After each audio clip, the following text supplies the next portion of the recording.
Are you ready? No! I said, are you ready?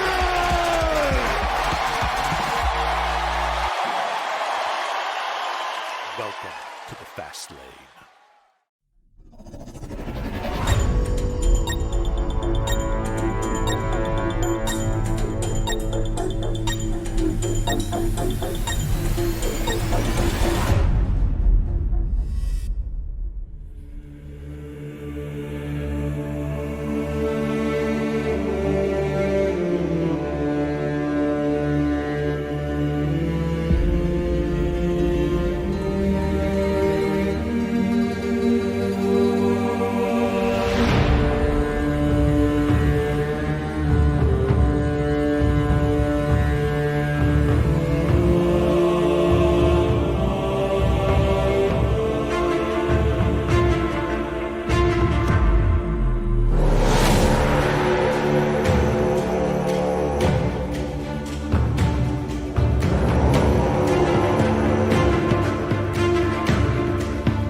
Yo, yo, yo, welcome to Pandemonium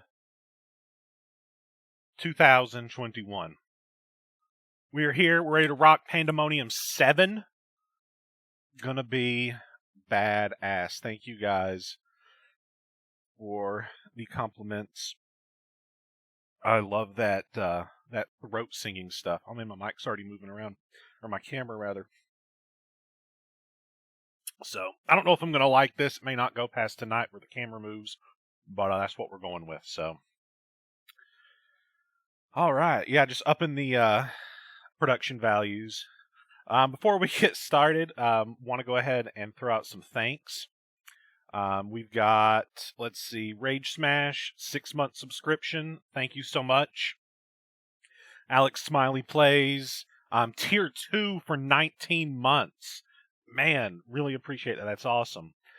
Jensen Cuss and Zach, thank you for the 3 months. We had a hype train. Mate cheered at 200 bits. Got a follow from, I think that's Sam's new account here. Let's see. Hype train was level 1, so you guys got that emote.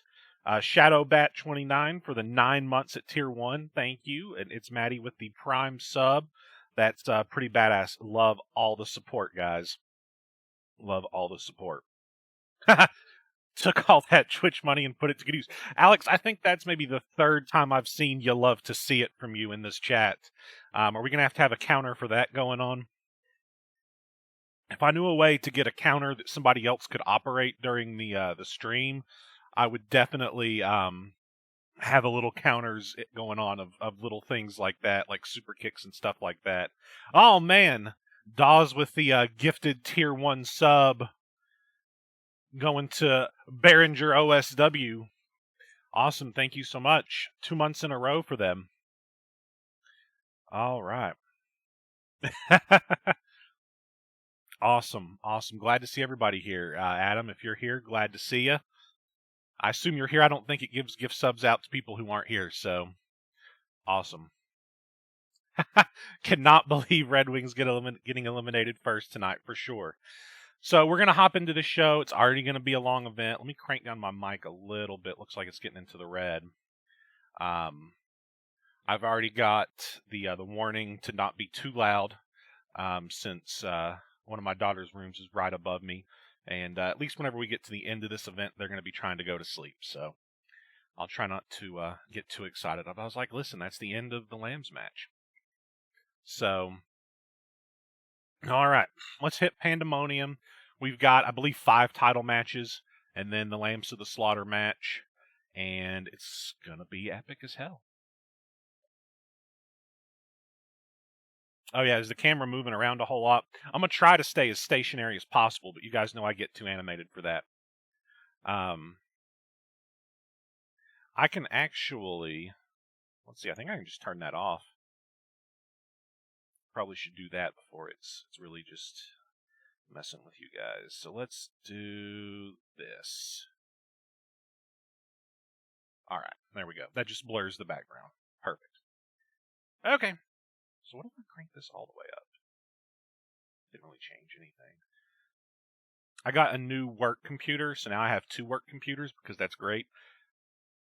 Excuse me, so those monitors are what's behind me. It's a real command center down here. Casey hates it. Yeah, we got to make sure we get in the camera cuts for every move. But now we've just got me centered. I thought about putting something on those screens, but then I was like, I think that'll just be too much glare. So, let's get this started. Let's do it. Pandemonium. How are we starting off? I feel like this may have been like one of our trivia or prediction questions. So let's see how we're starting. I actually know how we're starting. I know in the predictions there was at least one that I knew and didn't answer right. So we're starting off Pandemonium with dossier number 3. We saw 2 and 1 at the last 2 pay-per-view events, so it only stands to reason that we would see number 3 here. So if you guys said we weren't getting one of these in your predictions, you were wrong. It's here. The one thing I like about these segments is that I don't think anybody's really figured out what they're about yet. So let's jump into it. It's been a while. Let's see if I can get some flow going. We click, we get our static, we get our play symbol as always, and this is previously recorded. We've got trees everywhere. We're in a forest. We're following a man that's walking with purpose. The world around him is foggy, it's desaturated, it's incomplete. It's as if the unknown figure is moving through a veil as he comes to a stop behind a tree, his shadow looming tall into the dirt path in front of him. Walking along the tree line, the shadow seems to be waiting for something, like a predator stalking his prey. A man's scream echoes in the distance, one silent suddenly. The shadow grows along the dirt path until he comes to an old car. There's nobody around. All that remains is this ancient Oldsmobile. An incomprehensible voice seems to be calling in the distance, pleading wordless cries out for something or someone. The shadow walks around the hood of the light-colored car, slowly drawing a knife as he does so. The darkness clouds the front of the car. Hayden. The darkness clouds the front of the car as the man holds up his bare arm, slowly cutting into the flesh. As blood begins to drip out, the shadow slowly and deliberately drips the blood on the car's hood into 3 letters, OSW. Once the last letter is finished, The shadow smears the black blood across the hood, as if the last-ditch efforts of a dying man. Then he draws his camera out and takes a photo of that smeared blood. As we go through the camera lens to see that photo turn to black and white. It's now laying atop a dossier containing other paperwork we cannot see. We can't make it out, but a name is scribbled onto the photo. Is that Zach marking out for an Oldsmobile reference? Is that Gray asking, didn't Ash drive an Oldsmobile in the movies? I mean, I can't really do this because I know, but... All right, so I will say this for the dossier segments. If you've got a knowledge of history in your head, then you should have been able to at least ascertain all three of maybe some meaning. I don't know, Zach. That could be it. It could be that this segment about blood being written, or OSW being written in blood on an Oldsmobile, that could have something to do with this segment where blood, OSW was written in blood on an Oldsmobile. Could have something to do with that, could not. Could be a red herring. I like red herrings. All right, so next segment. We're going to keep moving on. Weaved Web. This is a tag titles segment. I don't actually think it contains all of them, but it does contain some of them. So in Weaved Web, this is previously recorded. This is a last week's segment. Had we had the Fury that was going to happen last week that got canceled, this segment would have went there. That's why it's included here. We start off with Red Wing growling, "You did what?" But his volume's at a whisper. Mr. Andy says, "I got us added to the Tag Team Championship match at Pandemonium." So we've got Red Wing and we've got Mr. Andy here. They're skulking, in the dark rafters of a warehouse. Below them, again, dozens of teenagers go through boxes, sorting out items onto conveyors to be loaded into large vans. Electronics, books, toys. "We're not partners," Red Wing retorts. "No, and I don't want to be," Andy says, "but if you're going to keep bothering me, then we may as well be." Red Wing turns harshly, jabbing his finger into Andy's chest. "I know what you are. We'll never be partners." Andy pushes back. He nails Red Wing's utility belt, angrily opening his mouth, but Red Wing covers it quickly. One of the criminals is broken away from the group. He lights up a cigarette as he ducks under an alcove. With his cape billowing behind him, Red Wing goes down to meet him. Mr. Andy watches with a horrified expression as Red Wing throws the man around. That's when he notices that something has fallen out of Red Wing's belt. What was it? It's a Polaroid picture of a little boy in a Batman shirt with his family. Something seems to twist in Mr. Andy's face as he stares agape at the picture. It's not green. Oh, my iTunes is still playing. That's going to slow down the computer. Let's turn that off. So, Mr. Andy, his face is twisted. Red Wing jumps up and says it's not green. These guys are independent. They're hitting abandon, and then he gets cut off. I was going to misspell abandon before I cut him off, so good thing I cut it off. He trails off. He sees what Andy's holding. He's got the Polaroid. He snatches it back, and he twists his head at Andy's face and says, "That's mine." Andy's shaken. He looks at the photo as Red Wing puts it back in his belt. "It was yours," he mutters. My inflection wasn't good on that one. Red Wing's eyes go wide as he pushes forward. Andy looks up at him to cut him off before he can say a word. "There's something you need to see," and we cut.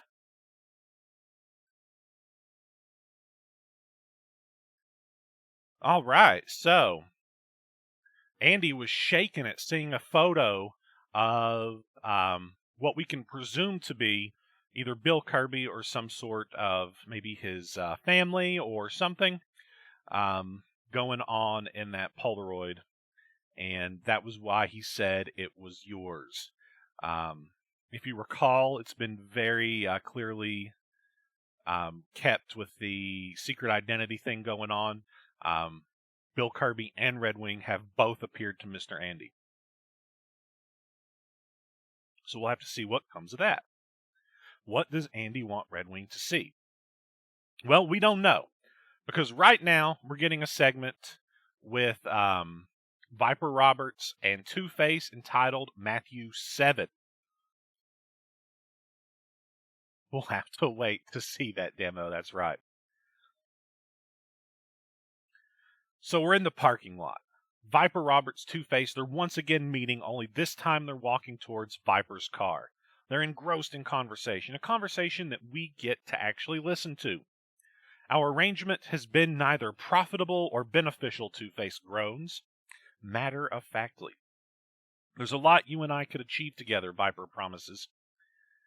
So it turns out my source was wrong about Berkshire, Ellison Green being responsible for your car. That doesn't mean we can't help one another.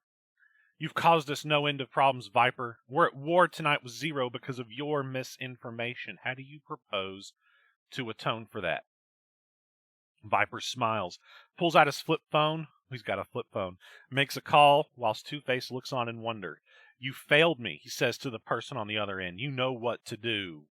He puts the phone on speaker. Click! Bang! Thud! Two-Face grins ominously. That's exactly the reaction you should have to that. That's impressive, Two-Face reminds him, but we're not one of your snakes. We won't bend our knee at your feet. Viper responds with, who's asking you to do that? You're looking for the person who tried to blow you up, and I'm looking for something in particular myself. Power. I feel like we can aid one another in that regard. Then a boom! Viper's car blows up. It explodes into a ball of fire, sending both Viper Roberts and Two-Face sprawling across the ground. As they roll away, both of them look back towards the wreckage that was Robert's car in horror and surprise, and they get back to their feet. Was that meant for you or for us? Two-Face asks, shielding his face from the terrifying flames. Viper angrily walks over, stopping short to see something scratched onto the concrete beside his now burning vehicle, Matthew 7. He almost growls with rage. I know who did this, Roberts confirms. I know exactly who did this. The head snake walks away angrily, leaving Two-Face stood there in shock. He thinks about it for a moment, and then walks off to join his friend as the scene comes to a close. Holy shit! Somebody tried to blow up Viper and Two-Face. I bet he does play Snake on his flip phone. He damn well better. Oh, man. That was a hot-ass segment. We've seen some good shit tonight thus far, and we're just getting started. What's next? The Tag Team Championship match. We've got Blood Money Inc. with Albert Shaw and Cody or Chody or Cuckty or whatever the hell we're going to call him. I'm just going to go with Cody. We've got The Chosen, Ash and Jesse Williams, who are having some conflict over the deal made with Sandman, although we don't know what that deal is. And then, of course, we've got Mr. Andy and we've got Red Wing.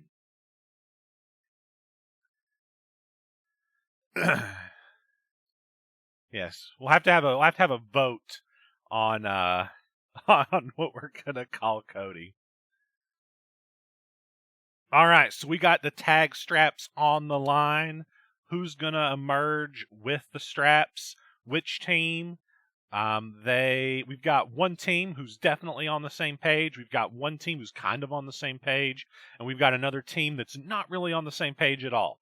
So this should be a hell of a contest. And where's Chris? Just so he can, go ahead and start to talk trash about how he's about to win the tag titles. So which one of these three duos is going to be able to put aside their internal discord to walk away with the straps tonight? All the challengers are ready to go. Oh, look, Beg and Zero are here. They're ready to support their comrades in this match. Shaw and Red Wing kick off the bout. The incumbent Shaw, good verbiage, unloading some stiff rights to the Red Knight. The governor has Red Wing on the back foot. He tries a running headbutt, but it gets countered. Crimson Justice takes down Shaw with a snapmare and a shin kick to the back of the head. Shaw rolls to the corner. He tags in Cody. The Reflection charges in at the Vigilante. Arm drag. Red Wing hits the ropes. Drop kick to Cody for a 2 count. Quickly broken up with a stomp by Ash Williams. And then here comes Mr. Andy with the gore. He takes down the King. The Spine Buster, the Royal Superfine Turbine Blast. Jesse's in, to his father's aid, an uppercut, a tornado dropkick to Mr. Andy. No! It's an ungroovy eclipse as Shaw blasts the Prince from behind with a double axe handle. Love that one. Then a cactus clothesline. Shaw and Jesse crash to the concrete. This match is hot and heavy already. Inside the ring, Cody's recovered to land a flurry of strikes on Red Wing, followed by a roundhouse kick.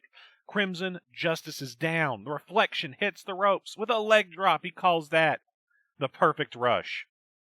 Red Wing is down, but Cody cannot resist. He charges Ash Williams standing on the apron. Your foretold destiny, the 540 roundhouse kick to Fractured.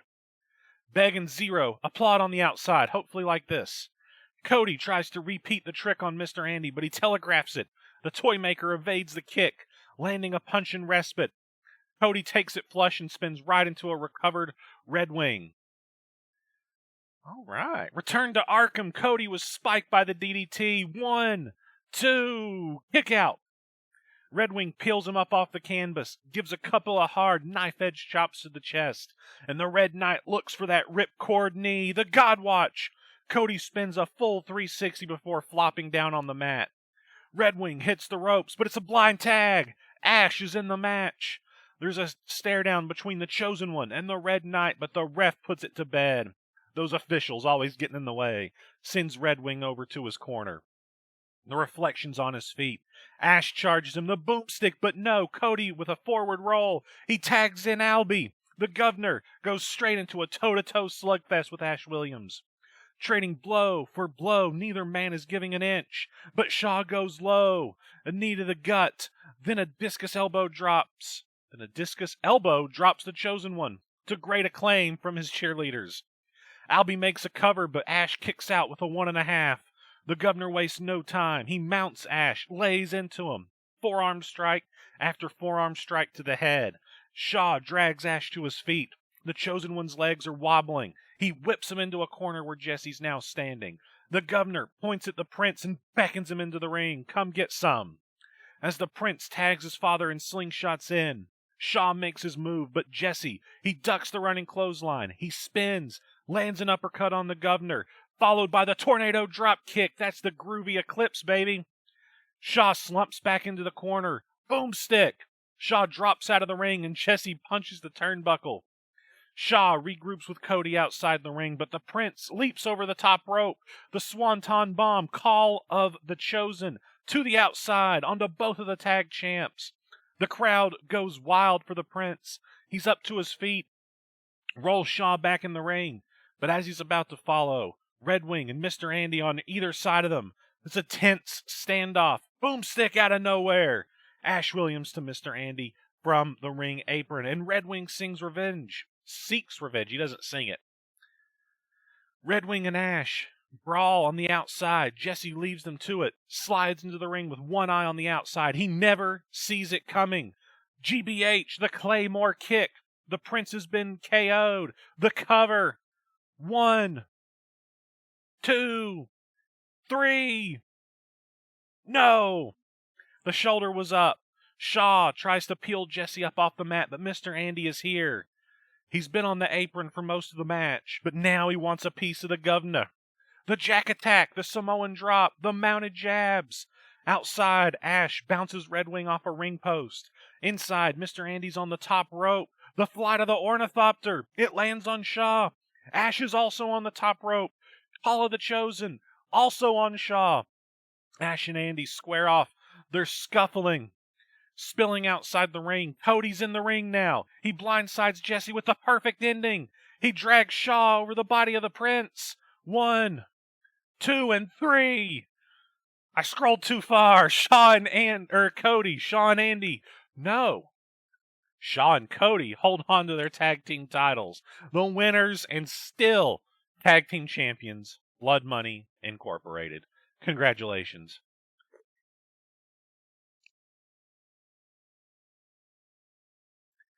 Oh, man. The money is bloody indeed. Really good match. Don't know who wrote that. Great stuff. Great stuff. All right. That one sit for a second. About to finish off this Mountain Dew.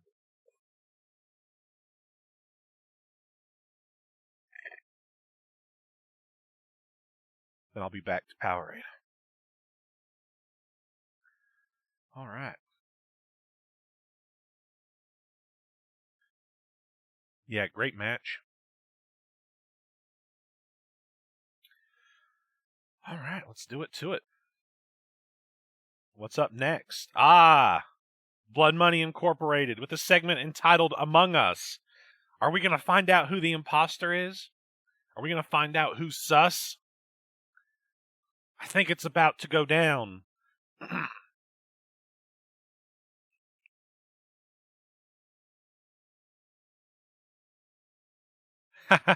Mountain Dew did not replace Powerade for the sponsorship deal. I've got a horrible headache, so I was trying some caffeine to help, and it seems to have a little bit, so that's good. I mean, look at all these four. They're all pretty damn sus. All right, let's do it. The match ends. Everybody's filtering their way out of the ring, except the retaining tag team champions. They're joined by Beg and Zero from ringside, and there's still an air of caution around them as Shawn and Cody are checked upon by the other two. Then Static, the Tron, flickers. There stands a shadowy figure, stood behind a large oak desk. His appearance concealed by blur, and his voice altered as usual.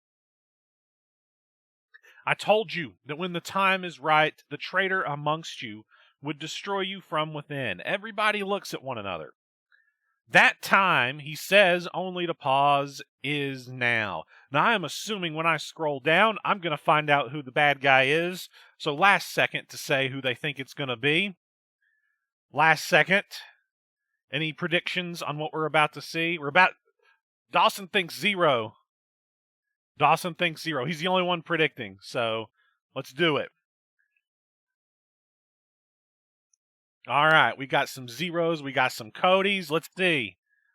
Blood Money, they close in on one another. Okay, it's not happening immediately. It could explode at any moment. They stand in the middle of the ring, eye to eyeball. Beg interrupts the showdown, and he says, wait, this isn't right. This doesn't feel right. Look at us all. Cody, you and Albert have been a team, but more than that, you've been brothers. He's helped you when you wanted to drive off the edge of the cliff. Shawn, Cody, they look at each other. They nod in agreement. That only makes them turn their attention to Zero. Zero, Green quickly continues. He's kept us safe, insulated, protected from those who wish to destroy us. Why would he destroy us from the inside? Some common sense being dispatched, rare to see from Beg. This isn't real, Beg concludes. They're waiting for us to turn on one another in fear.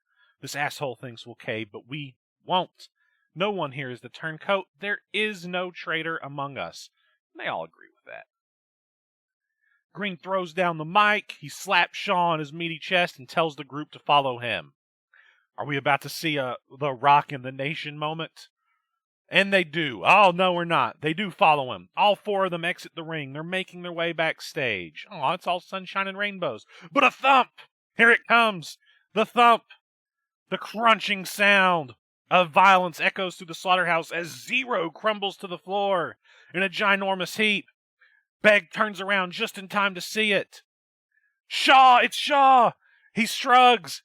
He lamps Cody in the face with the same set of brass knucks he just knocked out Zero with.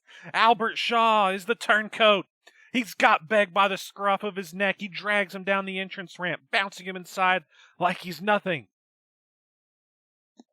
Green's back to his feet. He runs towards the ropes. He wants to catch Shaw, but the big meaty SOB just shoulder barges him backwards to the canvas. Shaw's got him by the arm. He pulls it up. He places his boot on his head. And he says, I'm sorry, Governor, but the money was just too good to pass up. And I hope you don't take this too personally, mate, but my employer wanted a memento. He reaches into his pocket and pulls out a pair of snippers. As Beg remonstrates, pleads, and squirms beneath his feet, he places them over his finger. Oh, this is going to get nasty. Beneath an extremely expensive ring. And with a crunch, Albert Shaw cuts Beg's finger off, sending blood squirting in each and every direction. Hot damn. Beg is in agony. Shaw has got the ring with a grin. And he heads backstage and he stops by Cody and kneels. He says, "Sorry, mate, but come find me when you're done kicking Corvus's arse, all right?" He pats Cody on the head and stands up, swinging back with a giant punt to the face before once again walking off. Albert Shaw betrayed them. He betrayed them. And quite frankly, cutting off the ring is far more devastating than if he'd pulled out a chainsaw. Oh, man. That's awesome. Great, great segment. Albert Shaw, the governor, has turned on BMI, but he also said that he was paid to do so. So whoever this mystery man is, that seems to be the money behind this. After they retain their titles, can we have tag team champions that like each other? Hasn't happened in a while.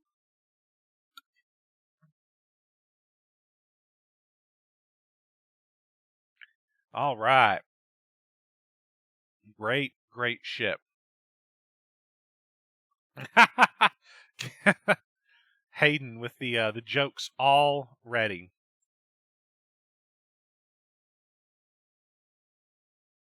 All right, what do we got next? Ooh, Mr. Crowley. In a segment entitled Horsemen. Ooh, are we going to give Lee Crowley the 4 Horsemen of the Apocalypse?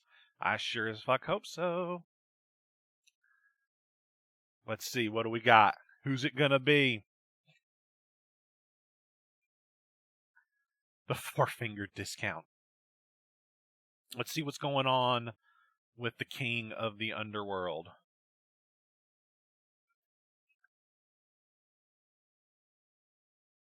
The demon army in the darkest corner of the slaughterhouse. Lee Crowley with his red eyes. He sits upon a steel chair as if it's a throne. His body is beginning to wear, parts of his skin having stretched and worn. An army of black figures surround him. He says, "We're running out of time. My vessel won't be able to contain me much longer." He stands up. Whilst, I love the word whilst Lee here was once the king of the underworld, he's still immortal. I'm too powerful. And while he struggles for control within me, our vessel breaks apart. Big stuff here in that one little sentence here, or 2 sentences. So Lee Crowley is fighting for control against Lucifer. And Lee Crowley's body cannot contain Lucifer that much longer. There are murmurs among the demons. We fought tooth and nail here to prevail, but the battles are producing stalemates, and I must save my strength. Thus, this battle can no longer be fought in the halls of the slaughterhouse. It must be fought strategically. One of the demons bravely steps forward. "How do you propose we do that, sir?" he asks. Crowley whips his head around to face him. "When we fought between heaven and hell, we had to kill them all to take heaven. There was no compromise. They had to fall. But down here on Earth, we don't need to kill them all. We just need to make them open the gates." So they're trying to open the gates of heaven. In doing that, our demons still fighting that war can storm paradise. "And we can return home?" another demon asks. Crowley nods. "We have to think like the horsemen. We have to invoke the spirits of them all and find the one that hides here." He grins with a cut. Okay. Thinking about like the 4 horsemen of apocalypse. Here we've got, what is it, like pestilence, famine, war, death? I don't think that's the right 4. I don't know. Somebody look that up.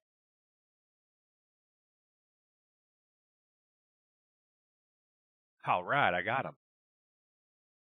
I only learned them whenever the villain Apocalypse from X-Men. So war, pestilence, or famine.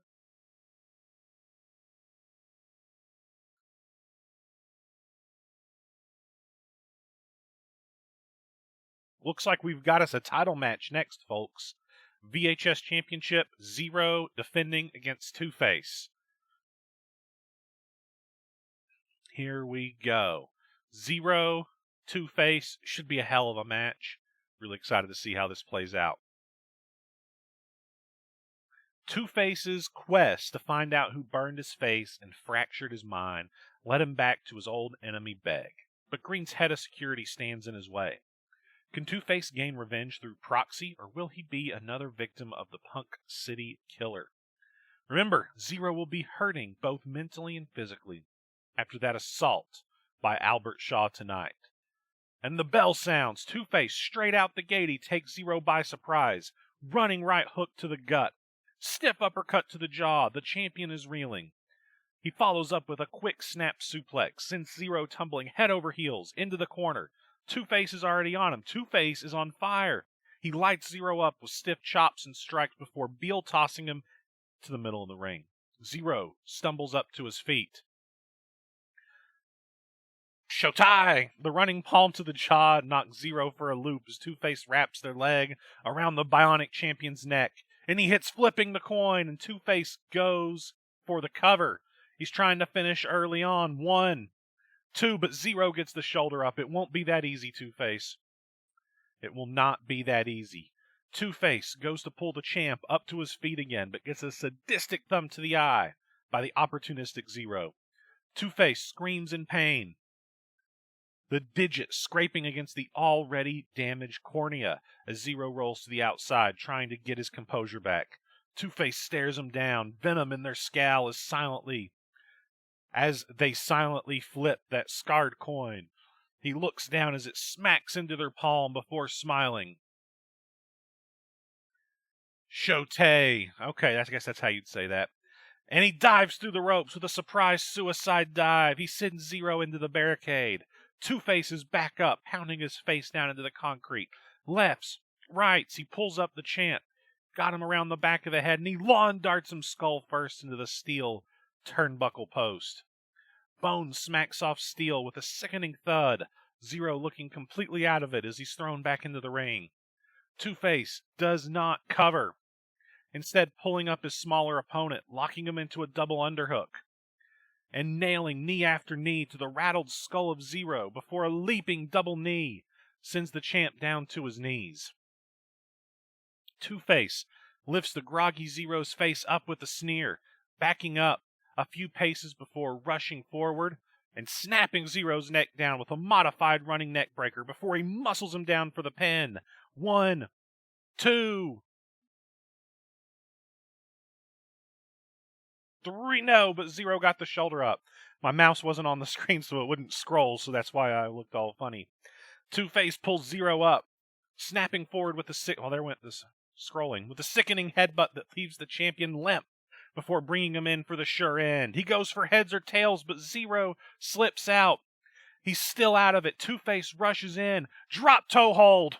Hell yeah. Two-Face throat first on the middle turnbuckle. Zero countering just in the nick of time. As Two-Face stumbles up to their feet, coughing and sputtering right into a flurry of lefts and rights from Zero, before Zero handstands onto his bionic arm, sending Two-Face flying across the ring with a beautiful head scissors. Two-Face stumbles up, firewall. It's the bionic clothesline. It hit hard. And as Two-Face staggers to their feet, they get hit with a second and a third. Zero is getting fired up.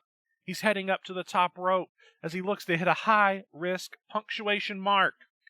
Two-Face, stumbles up to their feet. Zero leaps off. He goes for the crossbody, but Two-Face catches him. Zero struggles under the strength of his larger opponent, but Two-Face is full of wrathful strength as they effortlessly lift Zero up onto their shoulders. The Lady Luck! He hit it! The Joker driver! It slams Zero into the mat. Two-Face has got the cover.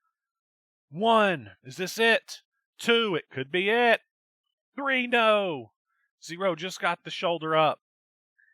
Two-Face is pissed, but they manage to call themselves. They pull Zero up, but they get a stiff headbutt. Zero fights back to his feet. He hits the ropes. He goes for the firewall, but it gets ducked. Heads or tails from Two-Face, the swinging STO, but he can't capitalize. Zero rolls out to the floor. Two-Face starts to exit the ring, but they stop themselves. They bring out the coin once more before flipping it, and they look down at the result with a scowl.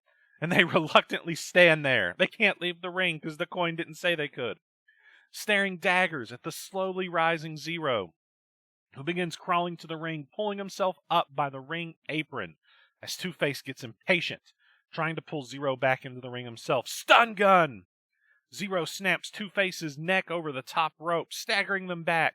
Zero's back in the ring. Massive right hand from Two-Face. Two-Face has had an answer for everything we've seen from Zero. And Zero is dropped to the mat like a rock as we see a pair of knuckle dusters on Two-Face's right hand. Man, that's the second time he's got hit with those today. The Range Psychotic pulling up the limp, bleeding VHS champ with a Punk City Killer out of nowhere. The Stunner out of nowhere. Zero is spent. They both collapse to the canvas in complete fatigue. They both slowly get to their feet, exchanging lefts and rights as they do so. Zero fires up, heavy lefts and rights, and then he tries to take Two-Face's head off with a bionic, infused forearm shiver. Two-Face counters with a stiff headbutt. Zero gets knocked back a few feet before he grips Two-Face by the throat. He's going to go for Absolute Zero, but instead he throws Two-Face into the air with the bionic arm. A jaw-cracking European uppercut. Two-Face falls the cybernetic death. Two-Face's eyes look glazed over as they slowly get to their feet right into a kick in the gut. Punk City Killer. Somebody get rid of that spam. The Punk City Killer. The Stunner hits flush. Two-Face crashes to the mat as Zero hooks the leg for the cover. 1, 2, 3. That's it. Zero has retained his title in an incredibly hard-fought contest here tonight. He's proved why he's such a massive threat once again. What a hell of a match. What a showing in that match by Two-Face. Great shit. Loved it. Big ups to the match writer on that one.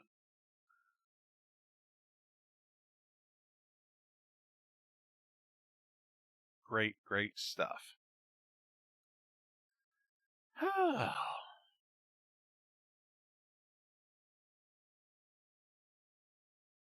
right. We're cooking with fire. 2 title matches down, 2 champions retaining. Are we going to see a pattern here of champions retaining the title?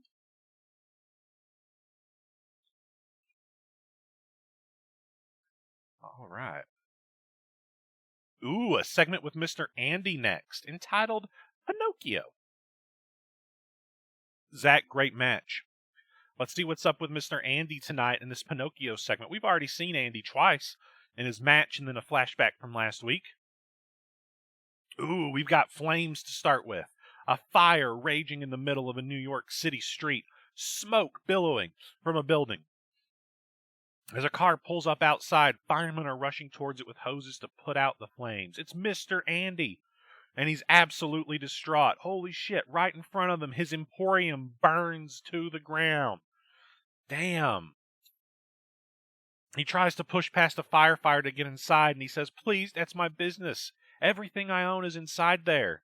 "I'm sorry, sir, but we've been tackling this fire for at least 10 minutes. It's a big one."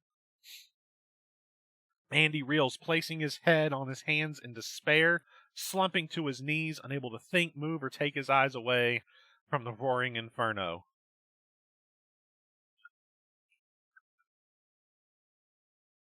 That's when he sees it. Something is moving within. He says, "I saw something. Someone's in there." The firemen look at each other in confusion. The lieutenant approaches. "Sir, there's no one inside. We've cleared the building." Mr. Andy stands up and immediately begins running towards the inferno, only for multiple firemen to pull him back. As they drag him away, past the alleyway beside a store, he looks up on the brick wall to see a message. Pinocchio is scrawled there in spray paint. They release him, watching him as he gets back into his car with one thing in mind: head back to the slaughterhouse. This doesn't seem like something Red Wing would do. But if not him, then who? Who did this? They burned down his dang shop, man. Who do you guys think is trying to burn down the Emporium?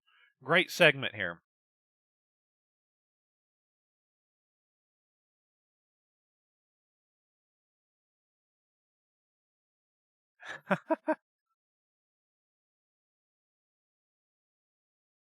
Well, no guesses. All right. We'll keep trucking through. Pyre did it by accident. Mez. One of Andy's toys. Ooh, Alex. I like that. That's a great theory. One of Andy's toys came to life. Pinocchio does not refer, in your theory, to Andy, as I presumed reading this. You're saying it refers to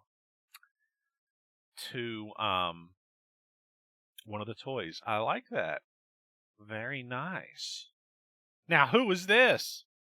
Who is this? Oh, this is Simon, right? This is Simon's new poser. This is Simon's new poser. And a segment entitled Bewitched. Is this Simon's new poser? Yeah, it is. Bewitched. All right. We're backstage. We've got the Taskmaster pacing back and forth inside a locker room, clearly frustrated. He's mumbling and muttering to himself in frustration as the door opens out of shot and someone walks in. You told me this would last, he bellowed, enraged. My words are no longer weapons. This simply cannot do. I warned you that the more you used your power, the weaker it would become. A feminine voice replies. Ooh, not too many females in OSW. Simon storms across the room and has got the associate by the throat. It's Leah Lincoln. Leah Lincoln. She says, you asked me for a spell and I gave you what you needed. I didn't guarantee longevity. If anything, I warned you exactly what would happen if you overused it. He grimaces. He lets her go. Besides, remember what you offered me? Why would I screw you out of that? If you beat Death Note for the Rewind Championship, I'll be the first contender. That was our agreement. The Taskmaster nods. Well, it looks like I'm going to have to defeat him the old-fashioned way, doesn't it? Leah shrugs. I do have a question, though. What's the deal with Death Note? Why do you hate each other so much? Simon grins. It's a long story. A very long story. Well, that's a cop-out. It's a very long story. All right. Cool deal. I have to piss really, really, really bad. So we're going to take a quick pee break for me.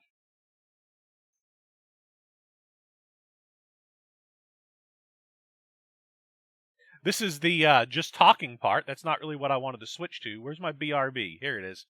All right, I'll be right back.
All right.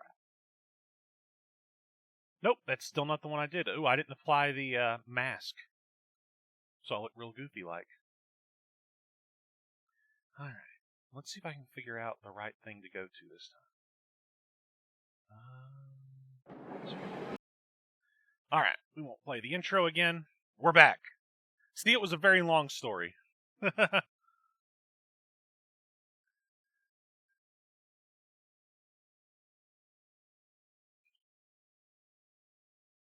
All right. Let's keep on trucking.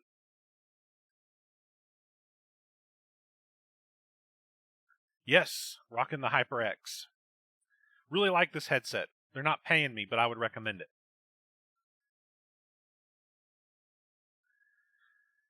All right. Ooh, the championship match is next. The Rewind Championship match, Death Note defending against Simon. All right, let's do it. Let's see the match. Rewind title on the line. Can the Shinigami, maybe that's how you say that, that's how I'm going to say it, finally silence the Taskmaster? Before the official can even ring the bell, Death Note runs in. He smashes Simon in the back of the head with the championship belt. Then the bell rings. Well, that's not fair. And now we're underway. Death Note whips Simon into the corner. Running clothesline. He tosses the Taskmaster over the top rope and out of the ring. The Taskmaster barely has time to get to his feet before Death Note has him pressed against the crowd barrier. A hard chop to the chest. Simon bends over. Death Note's got him by the head. He whips him into the ring post. The Taskmaster's face collides with the steel.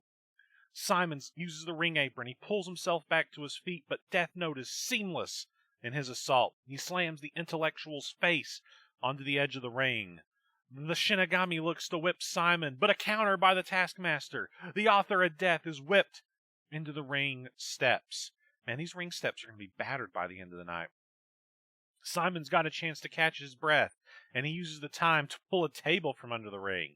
He sets it up under a turnbuckle, but as he turns away, Death Note with a hard right. Simon staggers towards the ramp. Death Note's caught up with him. The gambit, the spinning back fist from Simon. It's the opportunity he needs to snaffle up his opponent. I've never seen that word before. The Simon Plex on the entrance ramp. He lifts the God of the New World. A Euro uppercut sends him staggering on the crowd barrier. Running drop kick to Death Note. Straight through the barriers. Simon peels him off the floor. He's looking for another Simon Plex. The counter. The back body drop onto the concrete. Simon arches his back, but the author of death, he hoists him up onto his shoulders into a fireman's carry. Gather thy soul. The intellectual's brains are scrambled. Death Note grabs Simon by the arm. He drags him out through the wreckage of the crowd barrier, back to the ringside area. It's no goozle. The scribe scoops Simon up onto his shoulders. Holy something I'm not going to say. Dying wish on the concrete. No, it's reversed. The gambit. The spinning back fist with the force that sends Death Note onto the steel post. Simon rolls Death Note under the bottom rope into the ring, then drags him by the legs into the corner. Simon is still outside the ring. He slams the author's right leg against the steel. And again. And a third time. What now? Checkmate around the steel post. Death Note's crying out in agony. Pain shooting through his legs. The official finally steps in, on this brawl, and he issues the mandatory 5 count. Simon releases on a charitable 4. But the damage may have already been done. Simon slides into the ring. The new god is trying to get to his feet. But there is a clear limp. Chop to the back of the knee, yes, from Simon, and Death Note's on the canvas again. The Taskmaster screams, Simon says, and makes a gesture that this contest is over. Probably this one, the standard heel, this match is over move. Checkmate, Simon with the figure 4, and it's totally legal. Death Note's in trouble, and he knows it. But this brutal battle with his rival has endured for eons, because there isn't much quit in either of them. Death Note tries to fight back. He rotates his hips. He's trying to turn the momentum. Simon knows what's happening, but there's nothing he can do to stop it.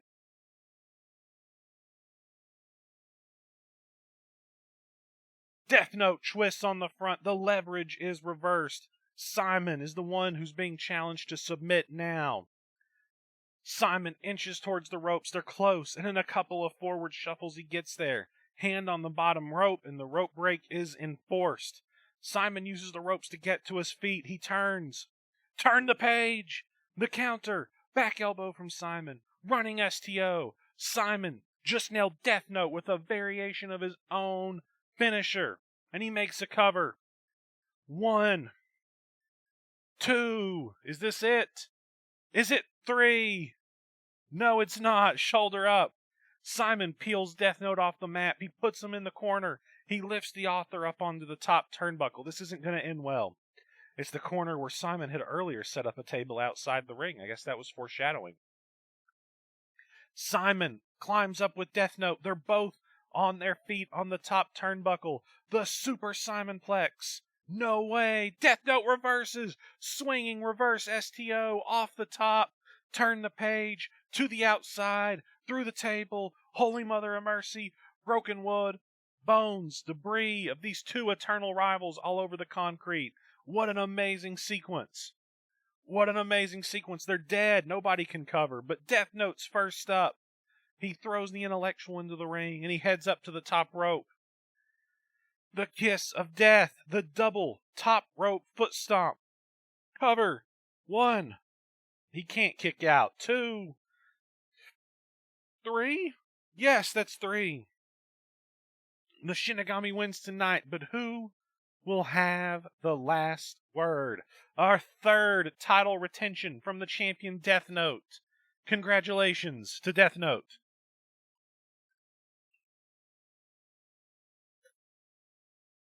Well, Viper Roberts, Voynich, don't ruin the thing. Viper, you're free to. I know I would certainly like to take that title, but... All right, great work, guys. We're going to get a segment with them coming up? I don't think so. I don't think so, judging by the tops of those heads. Looks like it may be Ash and Jesse. And the Sandman. All right. The Prince's Education is this segment.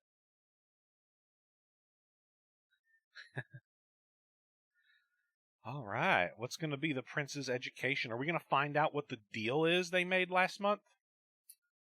I don't understand where we're going, the voice of Jesse Williams echoes as we open into a wooden stairwell. They're somewhere else. Ash and Jesse are walking up a set of rickety wooden steps towards an attic hatch, which abruptly opens for them. When it does, Jesse almost falls back down the stairs in shock, only being held up by his father. It's the Sandman. What the fuck? He screams, ready to fight. Ash enters the room. He nods him inside. Jesse doesn't know what to think at first, but enters, looking sideways at the Sandman as he does. When finally in the room, the prince realizes who he's visiting. Is it going to be Sandy? Oh, it is. Sandy Rogers. All three approach the bedside of the dying Rogers, who looks old and frail. The Sandman takes his hands. What is this? Jesse asks. This is your education, kiddo, Ash replies calmly. I rescued you from Lucid Falls, but that doesn't come without sacrifice. Jesse folds his arms. You remember Sandy, don't you? I hear you two had a peculiar relationship. He lied to me, Dad. He knew where you were the entire time and tried to keep me away from the Sandman. Jesse is utterly furious.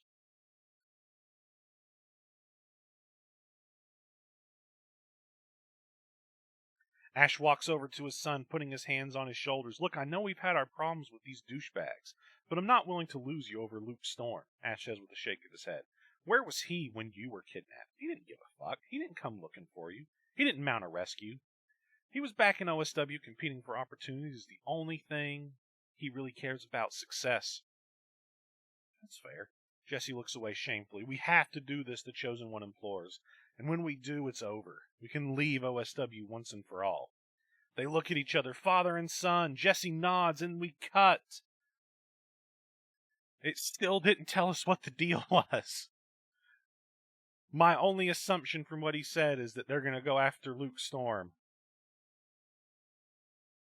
Okay. Bring it on, boys.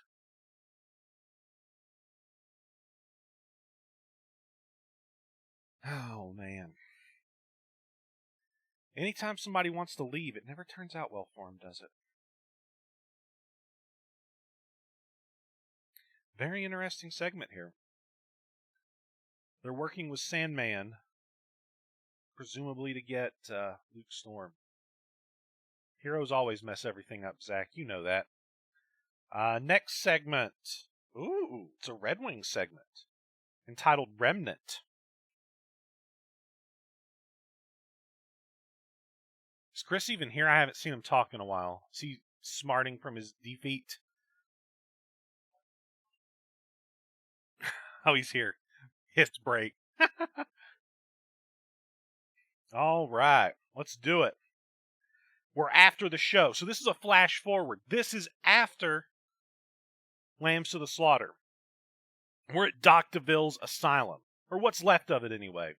The walls are charred and burnt. No one has been in here since Nigma and his crew burned this place down nearly 6 months ago. Hopefully you guys remember that. But Red Wing is here now. His voice narrates.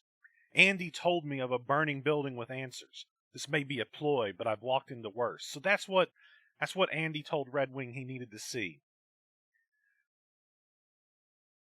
This line hits a whole lot different with after Andy's place burnt down. But anyway, the Red Knight wades through the rubble. He pushes himself deeper and deeper into the compound. Equipment is strewn all over the place. Those pieces that survived, of course. The operation we spied, they had some of this stuff there. They must have hit this place. There'd be no way of knowing. Not that anyone is ever coming back. Red Wing walks up to a closed door, the only such one in the facility. He pushes on it, but it does not budge. He pulls a gadget out of his belt, and the door opens at his request. This room wasn't spared from the inferno, but that door was brand new. That's curious. The room seems to hold some sort of filing system with cabinets lining the walls. They've been mostly melted, but fragments are left. Red Wing walks over to the cabinet furthest from the door. All I found were papers, filled with scientific computations I don't recognize, chemical formulas, hypotheses, drawings of broken bones mended. As he flips through the page, a small photograph appears, undisturbed between two singed pages. It's the same one Mr. Andy reacted to from Red Wing's utility belt, a young Bill Kirby and his parents. It cannot be. The young man's face is circled with the word Target printed beside it.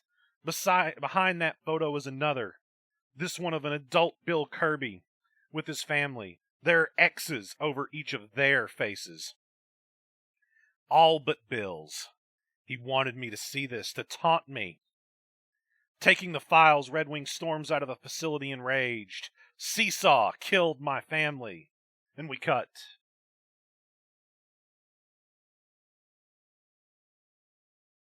Oh, there's a reaction, Chris. That's good. Now, Damo, do not tie that to the burn down of the Emporium. This takes place after the show, and the burning down of the Emporium takes place in the show. Oh, man. What a big revelation there. Did Seesaw kill Red Wing's family? He certainly thinks so. That's what he's come to find out. He wanted to taunt him. So after all of his starting to come around to Red Wing, this is no Falcon and Winter Soldier, folks. We saw what happened the last time Red Wing thought he found out how his family died. We'll see what happens this time.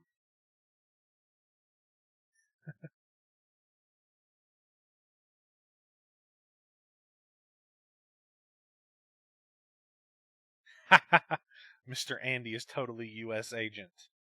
Yeah, the monitors behind me come on and off every once in a while, and they beat too, because like I guess they get disconnected. It's really weird.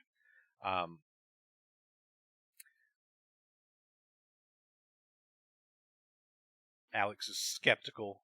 Feels like there's a part of him that's being played again. There's a ghost in the room. There is a ghost in the room. All right. Championship match. Double feature. Viper Roberts He's defending against Pyre and Sweet Alice. All right.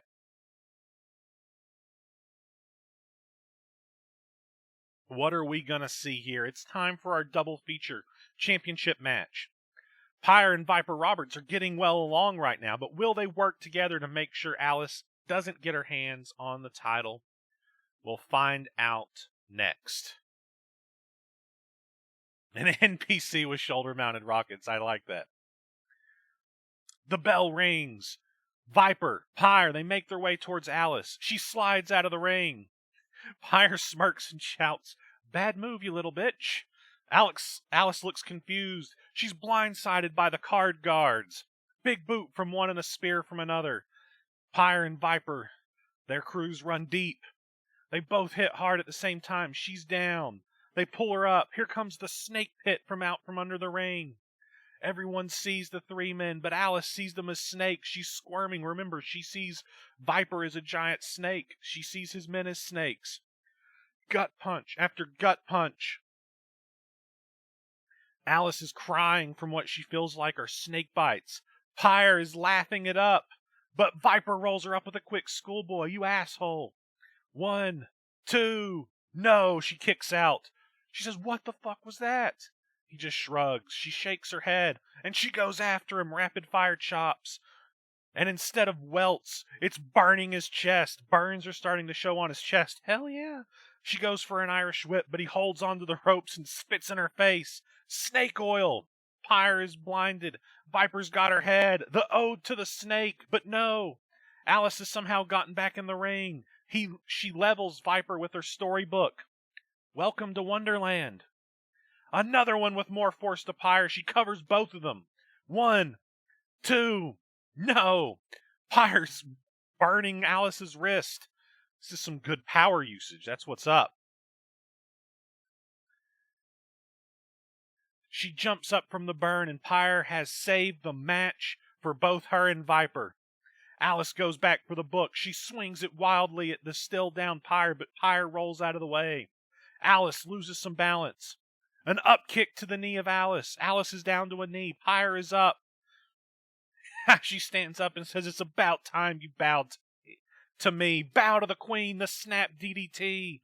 Pyre covers. 1, 2. No, Viper broke it up. He throws Pyre outside of the ring and says, "Get her, boys. The dreamer's mine."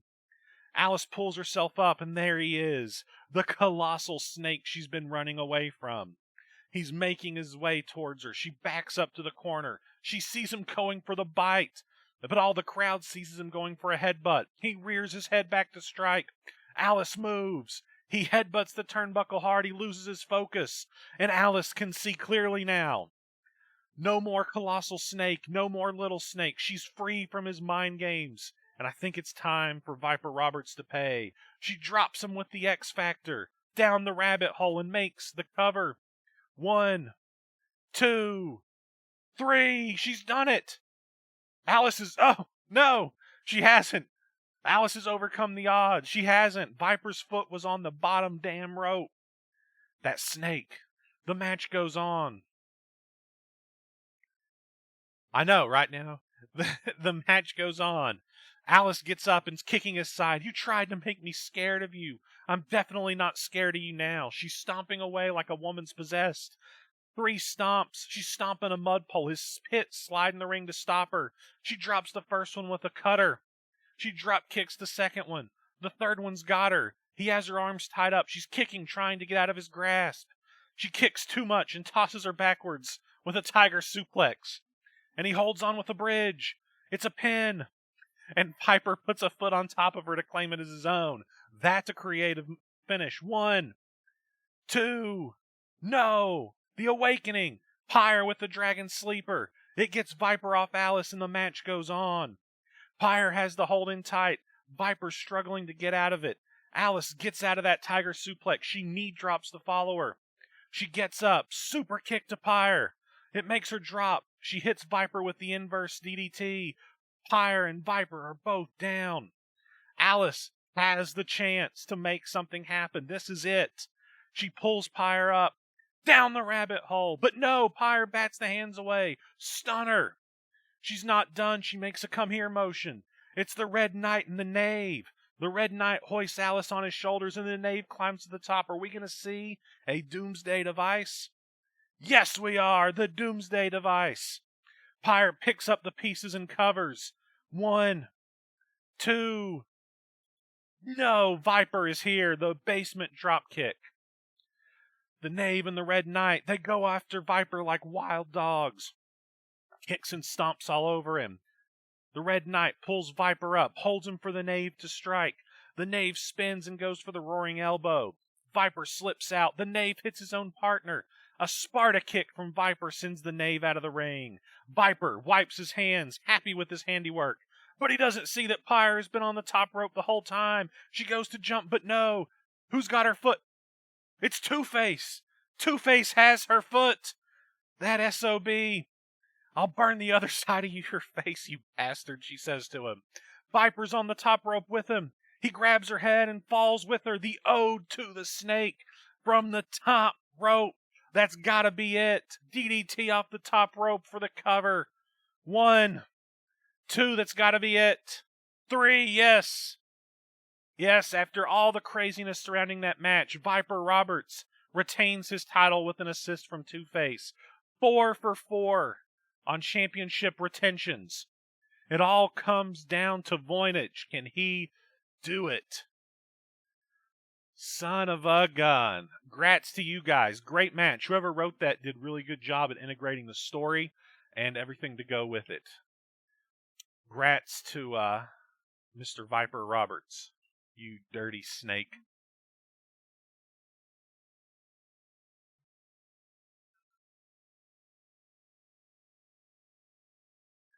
Time for Powerade number 2. Man, I don't know why I have to piss so bad. I'm going to have to piss again before we get to the big stuff. Hayden, I'm really not sure. I feel like it's highly likely we've had a live event where all champions retained. Highly likely. Highly likely. Oh, look at this. We've got Resurrection with the Forever Friend Stoner, Leah Lincoln. What are we going to see here? They're at the graveside of Sherman Dewey. A segment entitled Resurrection. This could be interesting. Leah Lincoln is draped in a large black hooded coat, surrounded by Ultimo America, Magical Miles, and Chunky Moses. The Forever Friends have their heads collectively lowered. Leah approaches a large bowl of ingredients in front of her and takes a knife from her back pocket, cutting down her palm. As blood drips into the bowl, she begins chanting. Ultimo and Miles share a look, and they're understandably concerned. This is darkness. Pure darkness. Suddenly a voice interrupts, echoing from across the cemetery. It's Stoner, and he's making a beeline towards the grave. Stop! Don't do this!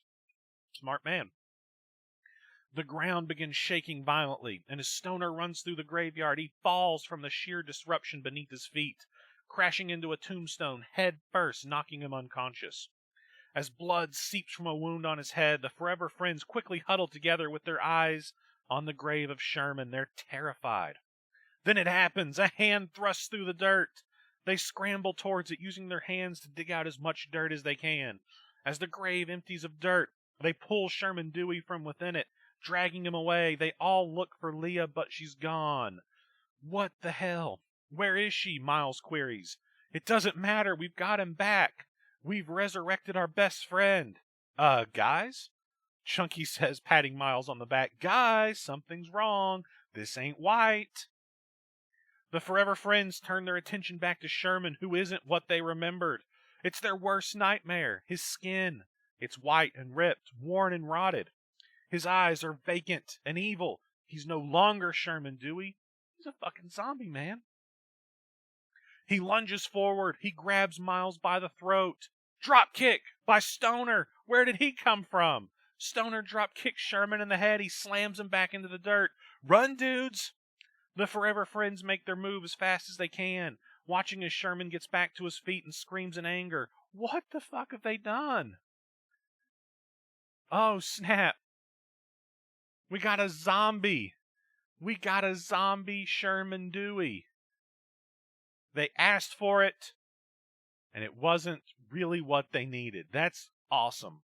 That's awesome to see that deal go down. Stoner being the voice of reason. What's up with that? Oh, man. Hell yeah. Great segment.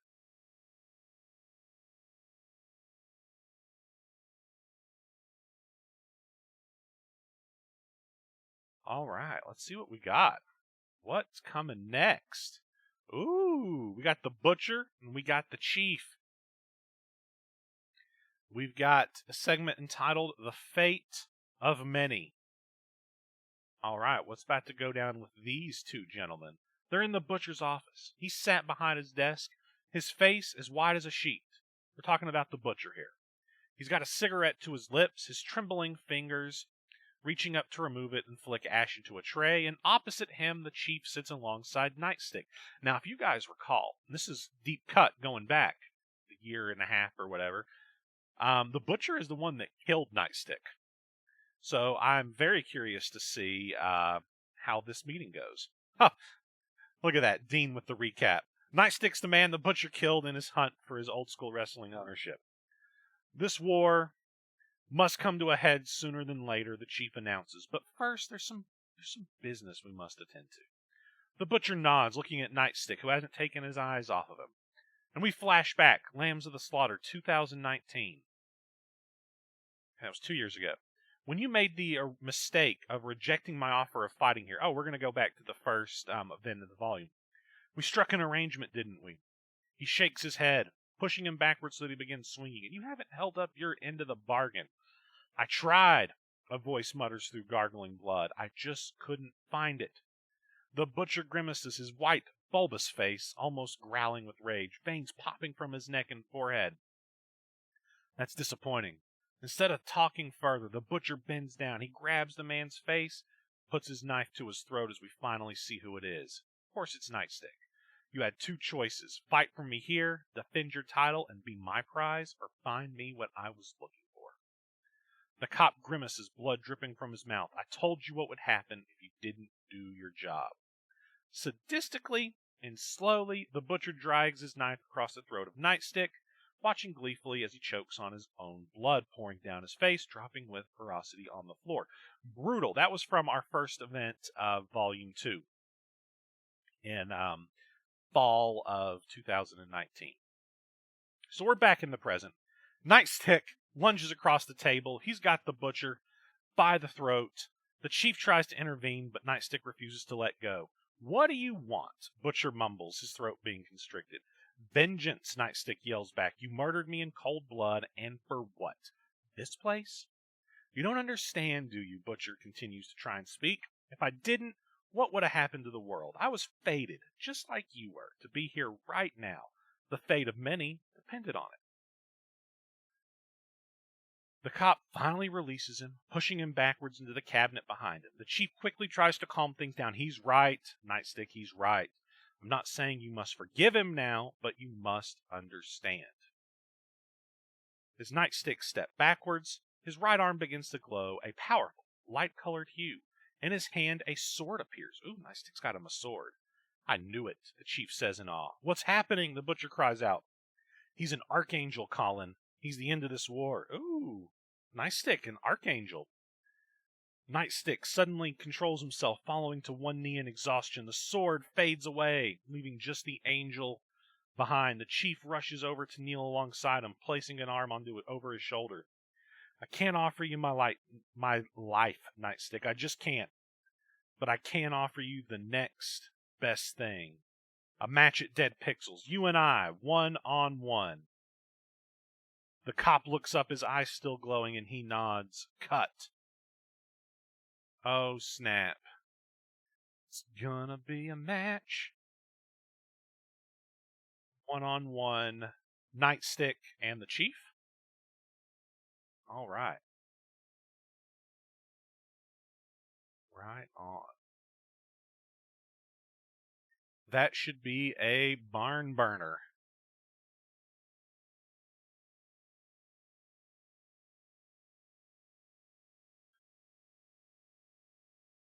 Yeah, I'm assuming it's Nightstick Butcher too. I feel like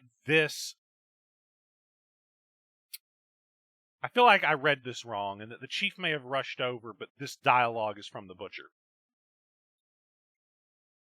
So, I'm going to assume it's a Butcher Nightstick, because that match makes sense with the segment.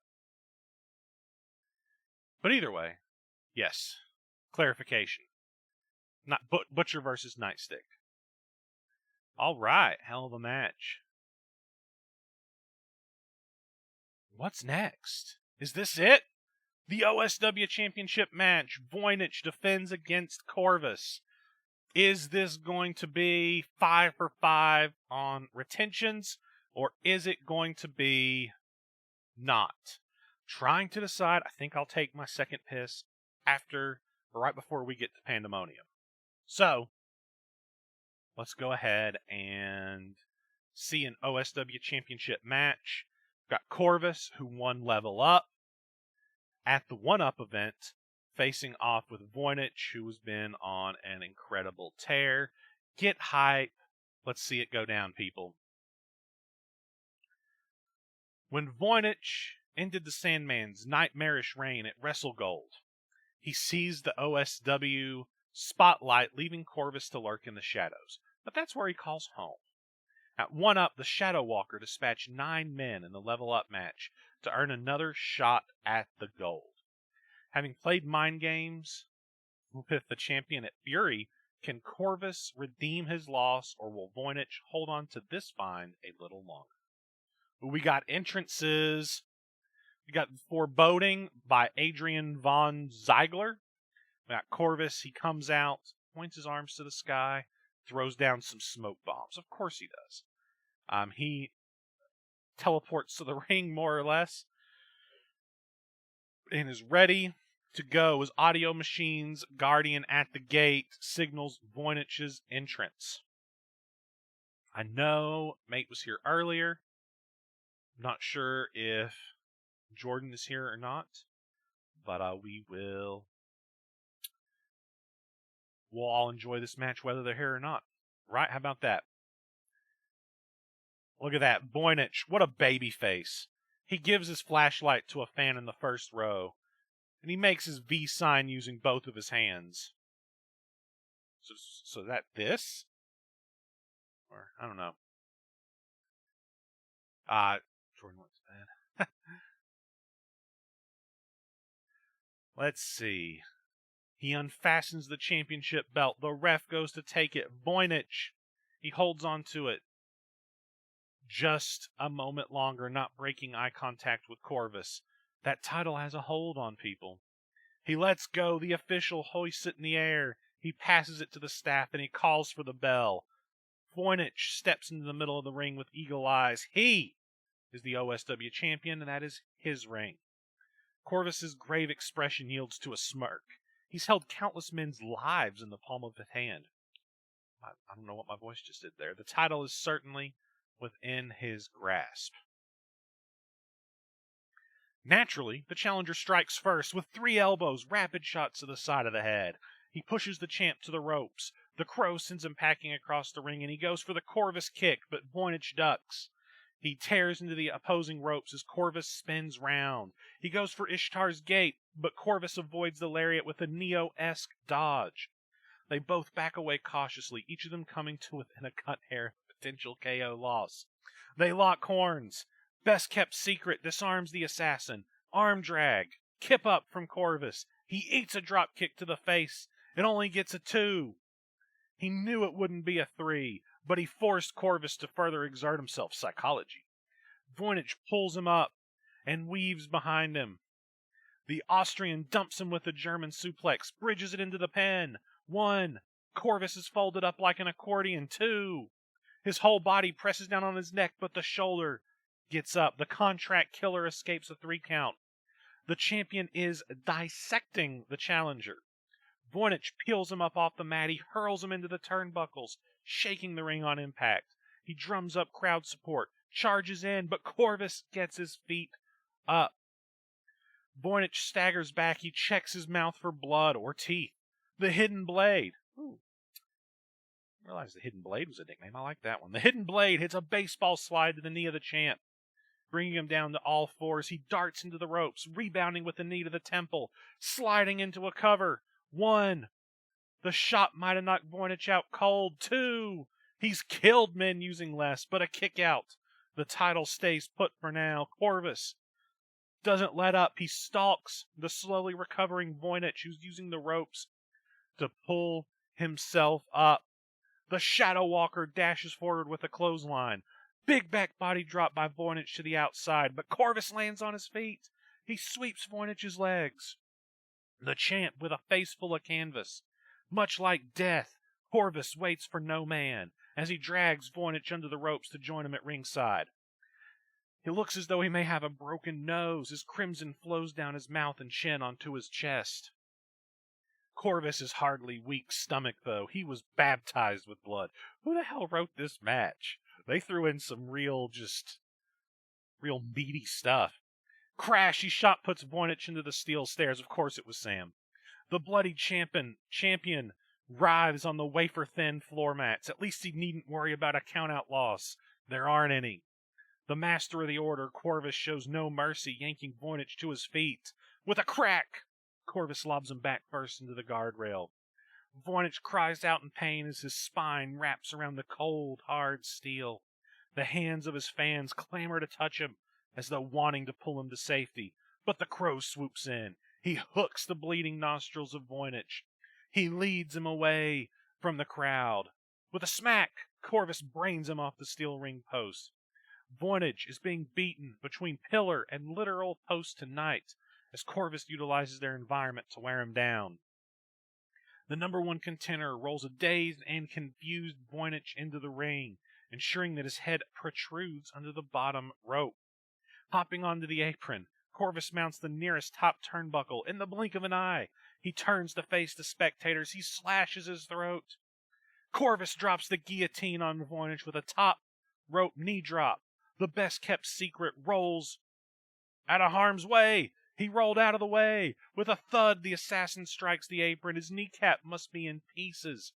Instead, Corvus bites down on his leather vambrace to stifle his screams and distract himself from the debilitating pain.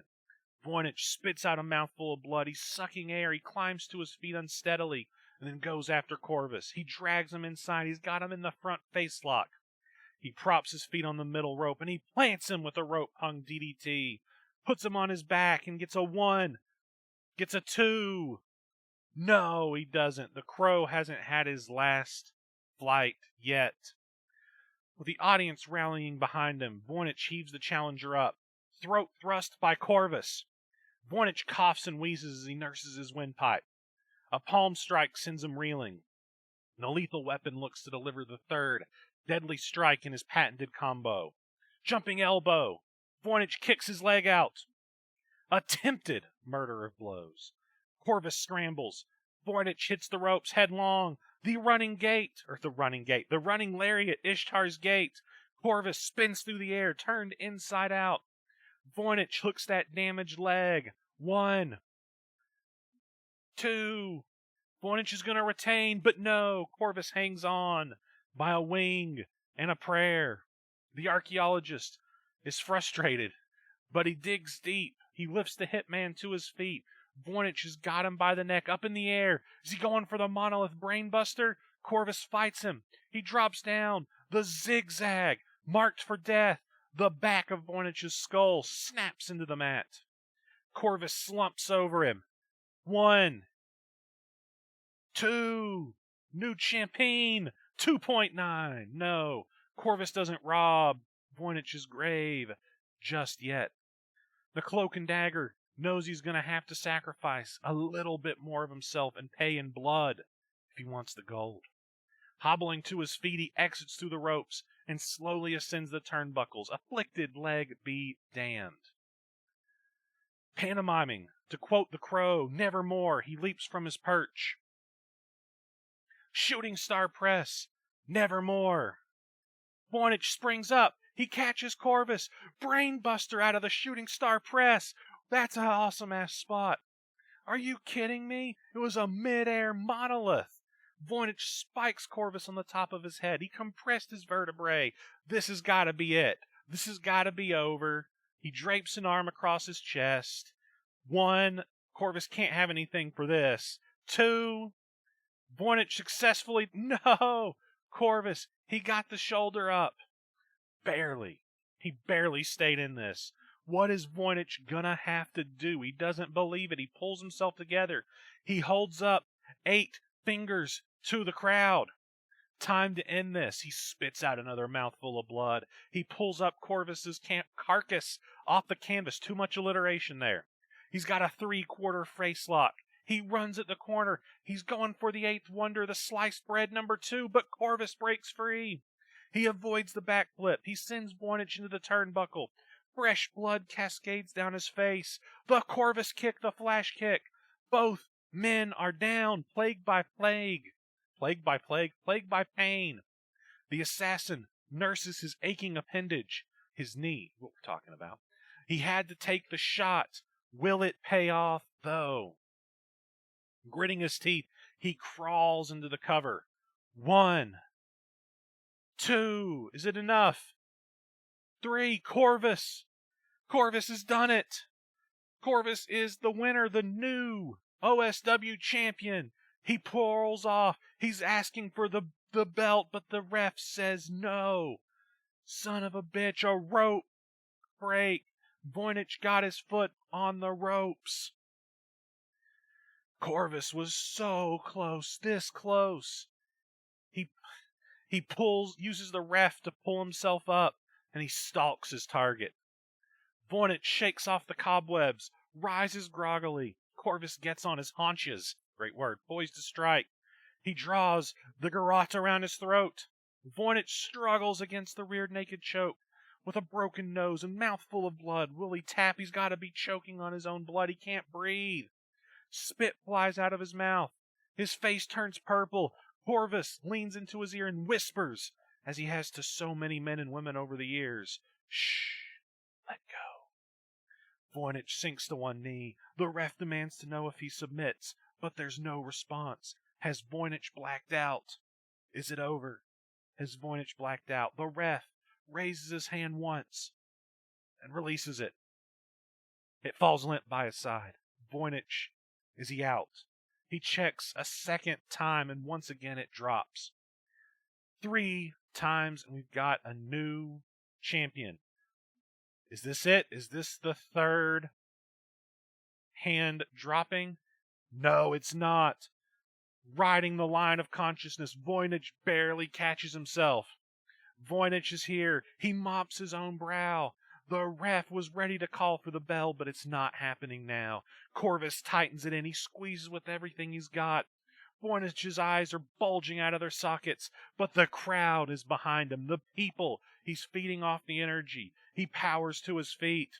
Corvus can't believe it. Voynich has to act fast. He lurches into the corner. He drags Corvus with him. He kicks off the ropes. But Voynich lands on top of Corvus, who still has the move locked in. The crow's shoulders are down. The official slides in. 1, 2. No, Corvus broke the hold. He had to. He had to break it or he would lose. Voynich claws his way to safety in the corner. The ref goes to check on him. He better not call it. Voynich says no. He's not quitting. Corvus hitches up the folds of his pant leg, and he's got a dagger. Oh, snap. He's got a dagger from an ankle sheath. A mysterious substance coats the blade. What are his intentions? He's supposed to be an honorable man, but will he be corrupted by the OSW World Championship? He holds the dagger by its point. He steadies his hand after having massaged some functionality back to his trachea. Voynich turns around. Corvus throws the dagger across the ring. The official hits the deck. Time slows down. Voynich watches the blade spiral towards him, but he holds up his bag. He blocked it. with his bag of goodies, Voynich has avoided whatever fate awaited him from that dagger. Tossing his bag and the blade aside, he wipes his forehead, but Corvus is on him like a shadow. He weaves behind him. If he gets the Geralt again, there'll be no coming back. They struggle. They're fighting. This is for all the marbles. Voynich gets the three-quarter face lock on Corvus. He points to the turnbuckles. The crowd is exploding. He runs at them. Top rope backflip. Into the drop, the slice bread number 2. He hit it. Corvus got to see the 8th wonder. Voynich makes the pin. Voynich makes the pin. 1. Is this it? Has the Hitman run out of lives? 2. Is this it? Will we see the 5th retention tonight? Can the archaeologist bury his flow once and for all? 3. It is. Voynich retains the OSW championship. Battered, bloodied, and exhausted. The best kept secret props himself up on his elbow as the referee passes his belt to him.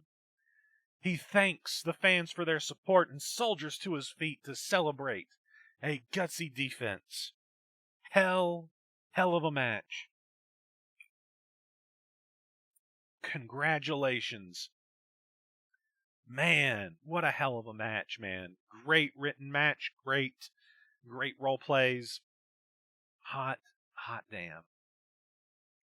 Man, that's great. Now I'm going to keep going because I know what comes after this, and it's a segment with these two, so we're going to keep the flow going. Segment entitled His Bond. These two guys just put it all on the line. Holy shit, that match was insane. You see, I didn't know the match was going to be insane, but I knew it was going to be insane, but I hadn't read it yet. The crowd is at a fever pitch. Corvus and Voynich, they laid their bodies on the line, all for the World Championship. Minutes pass. Both men starting to gather their wits about them. They stand across the ring at one another, a semblance of respect passing between them. Well, Voynich calls, you said you had information for me. Did I earn it if you guys recall in the last Fury? Corvus said he had information for Voynich, but Voynich would have to earn it. Corvus pauses for a moment, dipping to ringside to reach under the ring. He's got a document in his hand when he comes back. My word is my bond, Voynich, the Crow replies finally. You earned more than my respect tonight. You earned the right to see what I've brought you, though I'm not sure whether you truly will want to. He holds the document out, Voynich reaching out to grab it away. The best kept secret begins to read over the paper, his eyes scanning every line. There's something special there for you, as you now see, Corvus says as he takes his leave from the ring. Voynich, as he continues to read this document, slowly starts to well up with tears. He looks up at the departing Corvus, but he cannot speak. He's so taken with emotion. Instead of speaking further, Voynich tearfully leaves the ring, heading up the aisle. What the hell was in that document? It caused Voynich to cry. What did Corvus give Voynich? Well, we're not going to find out right now. But I guess we'll have to wait and see. That's my guess. That's my guess, that it could have something to do with Voynich's father. What a hell of a match. What a hell of a feud.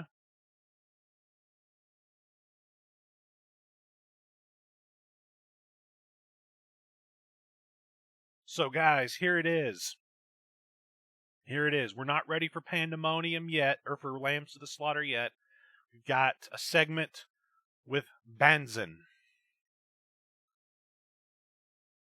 Banzan. What did Hayden said? It was bonsai with an N on the end, so Banzan? I don't know, I'm going to say it how I say it. Entitled Survivor. We've got Banzan backstage preparing for Lambs to the Slaughter, sitting in peaceful meditation. His eyes closed. Suddenly he opens them. Stood slumped in the doorway, his clothes ripped and his face covered in blood, is none other than a young monk. As Banzan spots him, he begins falling to the floor. The mountain quickly rushes over to scoop him up, placing him down on the floor, carefully as he does. What happened? Banzan asks while holding the young monk's head. Who did this to you? A wolf, he mutters. Banzan doesn't understand. A wolf? A wolf forced his way into our monastery and slaughtered our brothers like lambs. The monk clarifies through agonizing, gritted teeth. The mountain immediately understands now. We saw this at the last Fury. Helvig did this to you? I'm so sorry. Did anyone else survive? No, the monk says. They wiped everybody out. He left me alive to bring you a message. Now that's how you know you're dealing with a conqueror. They leave somebody alive. What message? Where is it? Bonzen demands. The monk carefully opens his robe to reveal a message carved violently by axe into his skin. Bonzen looks absolutely stunned to see it. It reads, false. I promise you that I'll avenge our brothers and make this right. I promise you that I won't stop until Leif Helvig bleeds like you've bled, brother. There's no reply. Brother? Bonzen asks again. But the young monk, laying there bleeding in Bonzen's arms, has passed away with his eyes wide open. The mountain lowers his head in shame, a tear streaming down his cheek. He uses his fingers to close his eyes before laying his head down on the floor. His eyes are full of sadness and rage, and he storms towards the door, and we cut away. Man, that's the, I have a feeling if Bonzen gets his hands on Leif Helvig, it's gonna be insane. Damn. Alright, guys. Logically, there's only one thing left to do. Go into Lambs of the Slaughter. But before that, I have to piss again. I don't know what's wrong with me. I normally don't have this issue. So, I want to watch what's coming before Lambs. So don't go anywhere. Don't take your own piss break. I'm going to take mine, and when I'm back, you'll know.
Ladies and gentlemen, it's time to count down to what you've been waiting for. The Lambs to the Slaughter match. Beginning in 2015, Pandemonium has hosted what is now called the Lambs to the Slaughter match. The rules are simple. 2 competitors start. Every 2 minutes, a new competitor joins the match. Eliminations can only occur by pinfall or submission, or if a competitor leaves the ringside area. No disqualifications, no countouts. Anything goes. Over the past 6 years, 99 competitors have entered this match to stake their claim for the winner's prize, an OSW World Championship opportunity at Ring of Dreams. By the numbers, 8. The highest number of cumulative eliminations over all Lambs matches. This record is currently tied between Edward Newton and Brent Kirsch. With one dead and the other paralyzed, this record is ripe for the breaking. 7. In 2020, Edward Newton eliminated 7 competitors from Lambs, giving him the individual event record. 6. Over the years, there have been 6 competitors who have risen above to claim victory. There have been no repeat winners of this event. 5. Brent Kirsch entered 5 different Lambs to the Slaughter events, the most of anyone. 4. The OSW World Champion leaving Pandemonium is not always the champion the Lambs winner faces, but 4 times this has been the case. 3. The late Jonathan Hartsford, whether in his own form or possessed by the emotion doubt, entered 3 Lambs matches while eliminating no one, the highest number of anyone. 2. Both Red River Jack and Nicholas Manman were handled by the same handler, Cal. Cal is the only handler to have won this match twice. 1. Only one man was able to go the distance. In 2020, Edward Newton was the first entrant in Lambs to the Slaughter, outlasting 24 others to win the match. 0. The amount of Lambs winners that have gone on to win the OSW World Heavyweight Championship at Ring of Dreams. So get ready, it's time for the match. But wait, there's one more thing to mention. The largest Lambs match was in 2020. There were 25 entrants. This year, that record is going to be shattered because tonight there will not be 20 competitors. Not 25, not 30, not even 35. No. Tonight we will see 40 competitors enter the slaughterhouse to compete in Lambs to the Slaughter. An epic experience awaits you. Are you ready?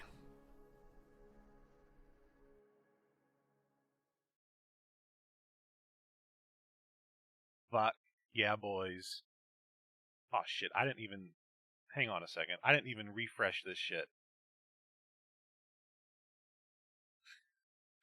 I was too busy watching the video to do what I was supposed to do, getting the matchup and ready to go. All right, here we go. Now I'm good. All right, guys. 40 competitors in this match. It's going to be epic. It is 16,001 words. It is epic. Sorry, Damo. I struggled mightily on some of those numbers once I decided to do that. Let me turn this off. And I needed one real bad for 3, and that was what I got. So, 2 other statistical things to mention, or one other statistical thing I meant to mention, I guess, that I had 2 7s, so I couldn't use them. The other 7, and this one is probably really interesting to you guys, is the average starting position of the winners of this match is 7. On the dot, actually. So, statistically, it is better to enter this match earlier than later. Just to keep that in your mind. So, there's also an error in the video, but we won't talk about that. I'd already cut the audio before I realized. So either way, let's get to this shit. Let's get to Pandemonium. It's going down. Entrant number 1, the 100th man to enter Lambs to the Slaughter, Rune. Rune is up first. Number 100, the 100th entrant, Rune. All right, here it goes. Who will be number 2?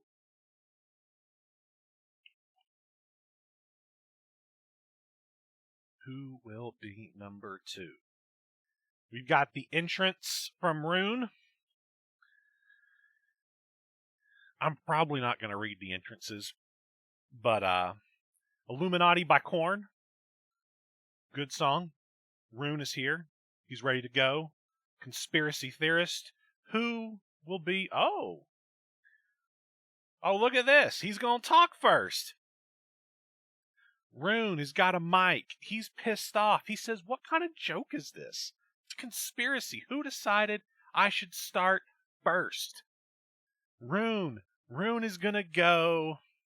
Rune is going to go for the Edward Newton record. Who's number 2? The fans are cheering for this. They're laughing. He says, you think this is funny? Somebody back there has it in for me. Somebody's trying to punish me by starting me first. But if you think I'm afraid, if you think I'm scared, you're crazy. Who? Oh, somebody just said, shut the fuck up. Who's it gonna be? Clap. Oh, it's the fans. It's the chant. All right. They're chanting. Rune is pissed.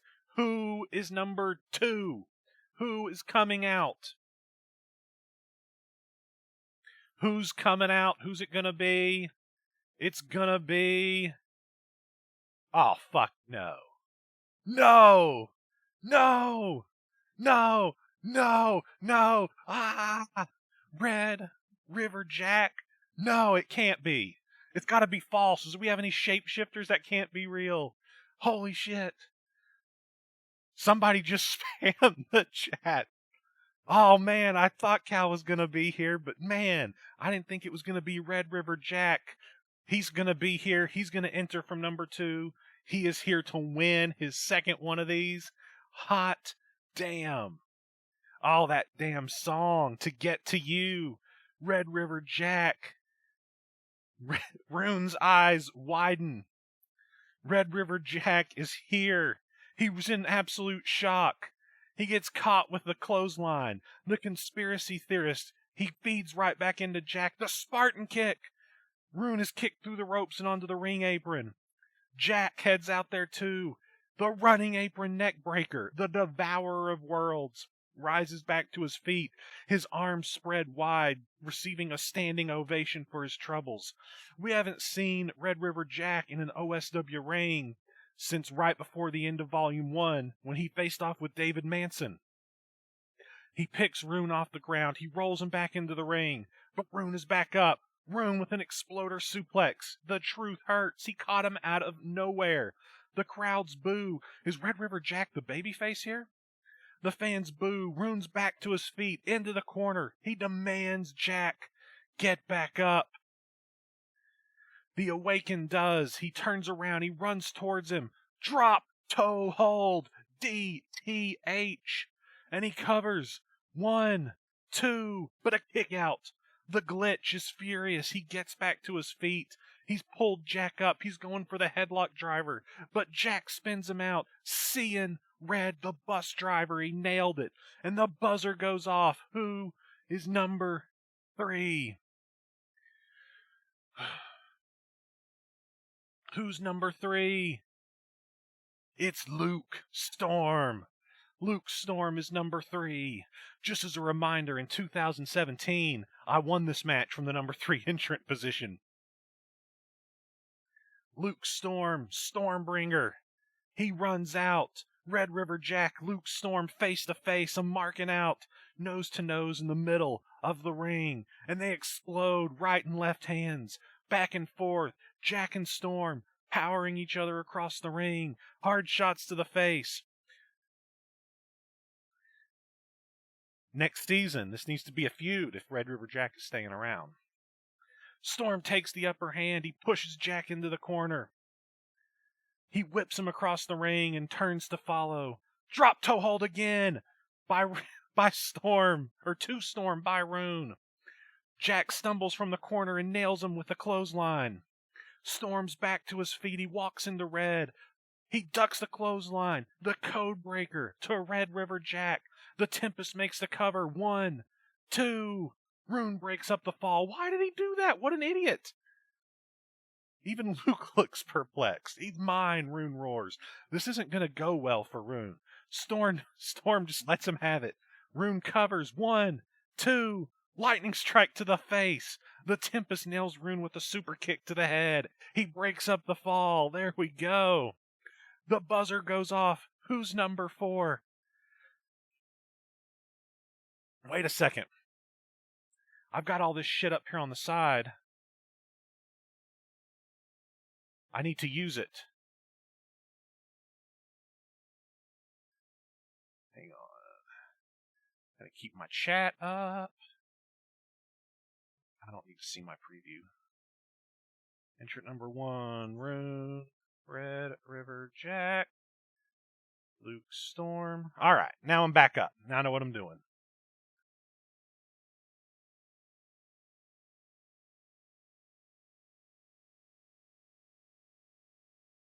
Okay, there we go. Nobody has any eliminations, and Ultimo America is entrant number 4. I got so into this match, I forgot I was going to keep stats as I went. Now it's kind of cut off, but it'll be okay.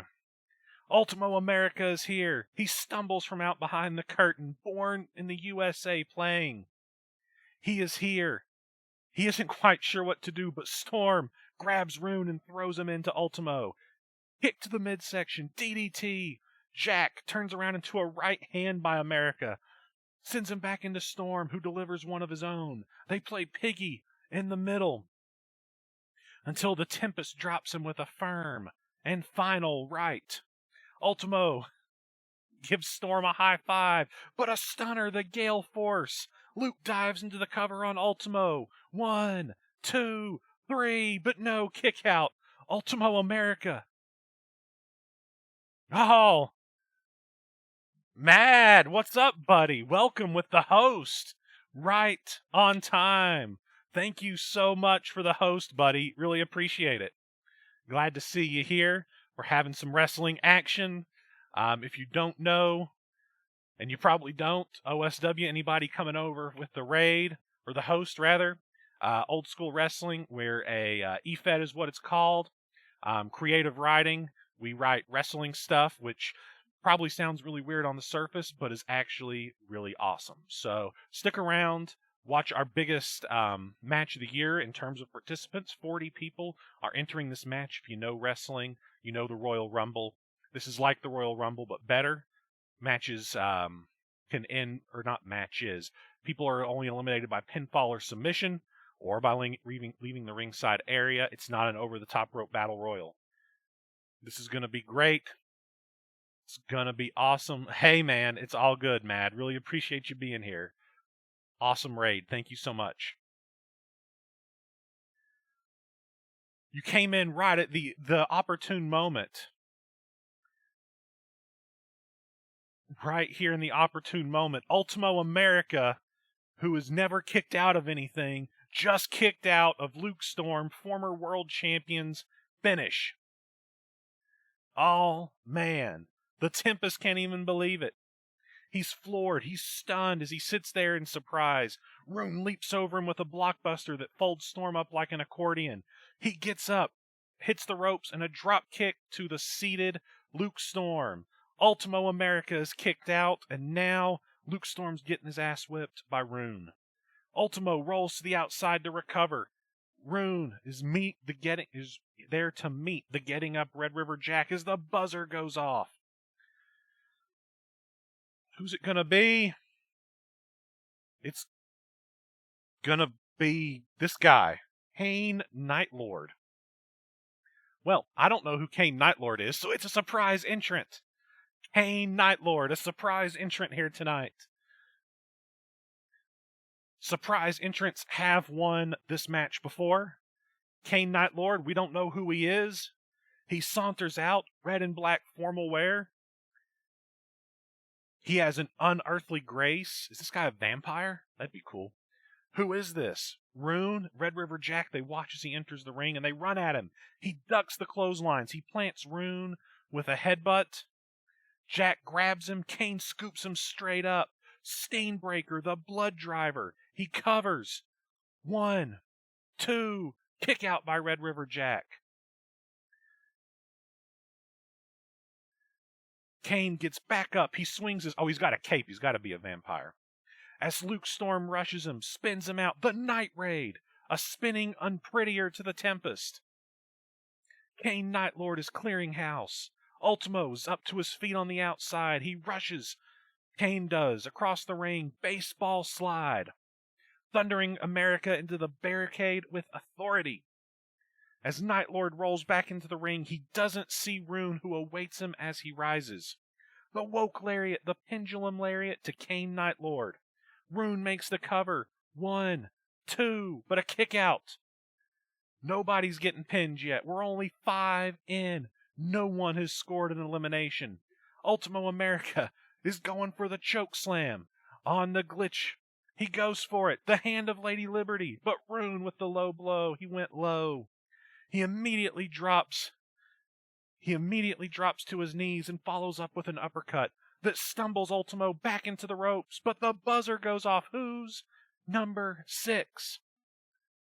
It is Magical Miles. Magical Miles is entrant number 6. Remember, we're just getting started. We're barely a 10th of the way through. We're actually, I think, like a 15th of the way through at this point. I don't know my math. Magical Miles, some backup for Ultimo. He steps out. The crowd is cheering for this lovable loser. Dave the Rabbit scurries down the ramp. Dave the Rabbit is trying to get in the ring. Miles rolls in there. Or is that part of his entrance? It might be. Miles goes to work on the back of Rune with forearm shots. He's helping Ultimo. The Forever Friends, that's their group. He pushes him back into the ropes. Double clothesline by Rune. Rune isn't having it. We're an 1/8 of the way through. Double clothesline. The glitch roars. He thunders through both men. Miles is back to his feet. Overhead drop. Luke Storm pummels away at Red River Jack in the corner. Kane Night Lord attacks the Tempest from behind. That's Luke Storm. He drags him out of the corner into a side suplex. Rune. He's got Miles. He slams him with a European uppercut. But here comes America. He's got him with both arms. The United States of Victory, the small package. 1, will this be the time Ultimo gets a pin? 1, 2, no, Rune kicked out. Both men back to their feet. The magical hat. Surprise inside cradle by Miles. 1, 2, is this it? It is! No, it's not. Rune kicked out. Rune. Man, Rune is surviving. Both men are back to their feet. Storm is back. The code breaker to Miles. The bus driver. Seeing red to Rune. Ultimo is headed up top.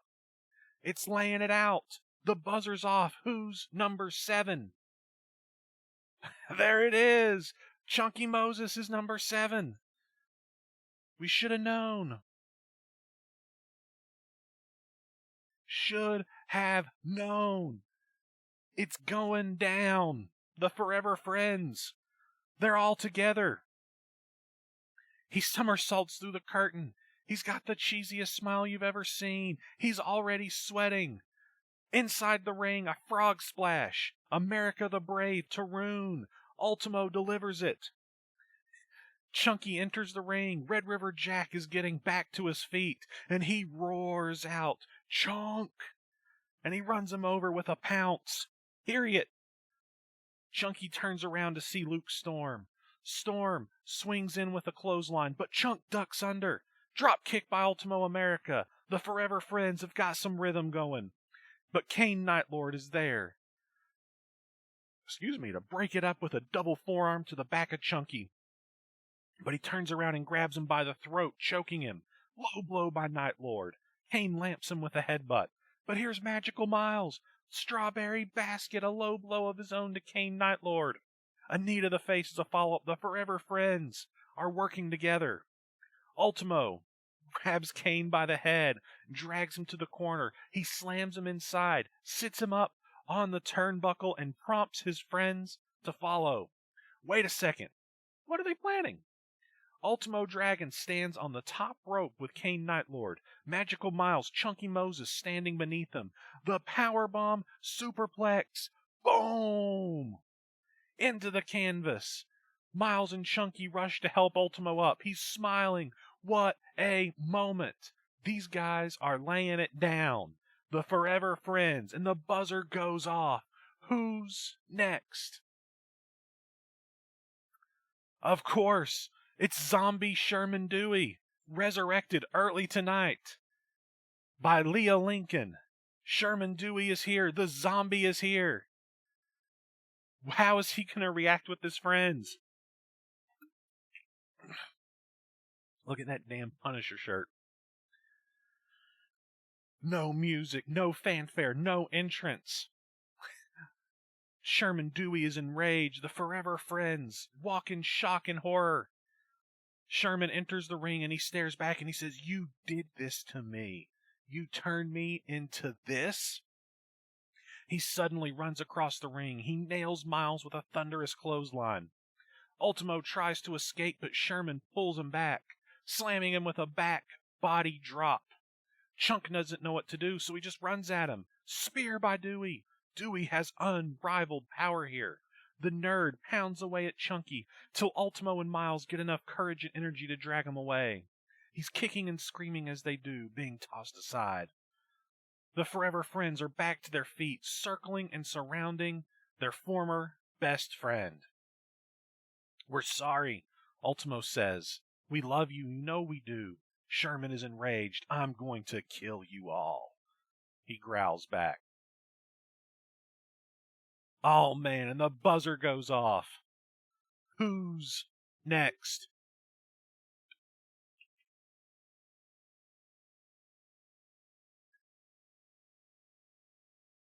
Who the hell is this? Tenshu. Now that's badass. That's badass right here. It's a Japanese robot. Yeah, this is an awesome poser right here, man. Great work, Dean. So here we go. We've got mist flooding the stage. Here comes Tenshu. He's online, active, and ready to wreak havoc.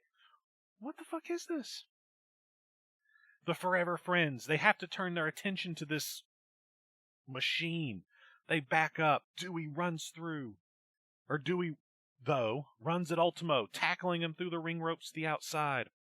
Tenshu spins with a clothesline to take down Chunky, the assassin. He sees Luke Storm coming and he ducks under a clothesline, scooping him up. Death Valley Driver, the lethal blow, I guess is what he calls it, to Luke Storm. Tenshu gets back up. He's speared to the canvas by Red River Jack. Jack tries to punch away at him, but a mechanical arm grabs him by the throat, pushing him backwards. Kane Nightlord is back up and he runs, chopping at the knee of the robotic assassin, forcing him down to just one knee. He releases Jack. Sparta kick to Tenshu. Back into the corner. He walks out. The ripcord knee, the northern lariat. Bloody stream by Kane Nightlord. But Rune is waiting. He rolls up Nightlord. 1, 2, 3. No, Kane kicked out. It's not going that easy. It's not going that easy. Outside the ring, the Forever Friends are trying to fend off Dewey, but he's going after them as hard as he can. No eliminations. We're about to get number 10, which is a quarter of the way through the match. We're about to have 10. Who's number 10? The Judge is number 10. We know the Judge. He's here. He's number 10.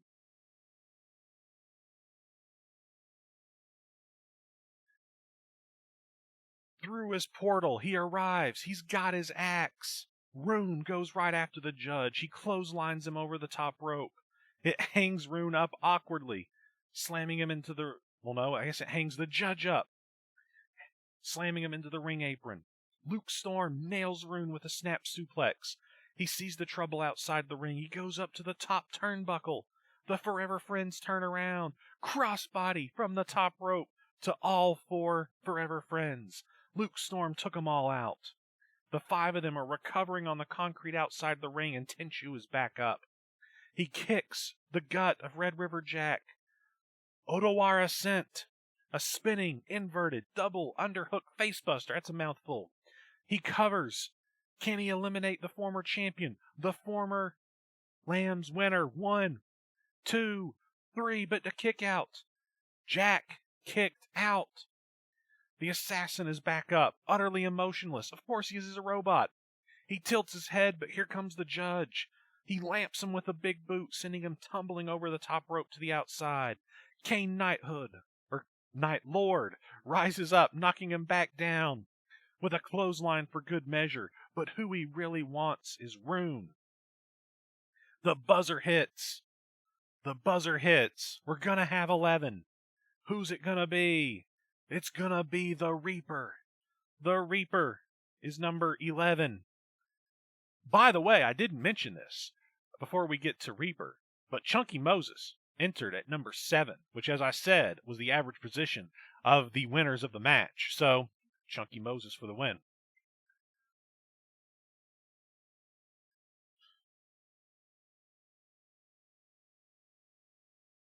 Here comes the Reaper. We'll skip the entrance once again. The Reaper marches into the ramp. He's got his shotgun. Business is about to pick up. The Judge and the Reaper, they go at it like freight trains. They clash in the middle of the ring with a thud. They're slamming rights, lefts, delivering shot after shot. Neither one backs down. Neither one gives up. But here comes Rune and Tenchu. Remember, the Reaper and the Judge have history, we'll say. Reaper goes for a clothesline on the Judge, but he ducks. Reaper takes out Tenchu. The Judge levels Rune with a big boot. What a sequence. They both turn around to meet each other once more. Kicked to the gut by the Judge. Calls that the restoration, or the powerbomb is what he calls restoration. But no, Reaper flips out. The shotgun blast, the Superman punch to the Judge. No, but he dodges. The Judge runs at Reaper, but it's the latter who scoops him up. Samoan drop. The Harvester is back to his feet, but here's Jack. Out of nowhere, DDT. The Forever Friends are back in the ring. Sherman Dewey is still after them. What are they going to have to do to stop them? Here comes number 12. Number 12.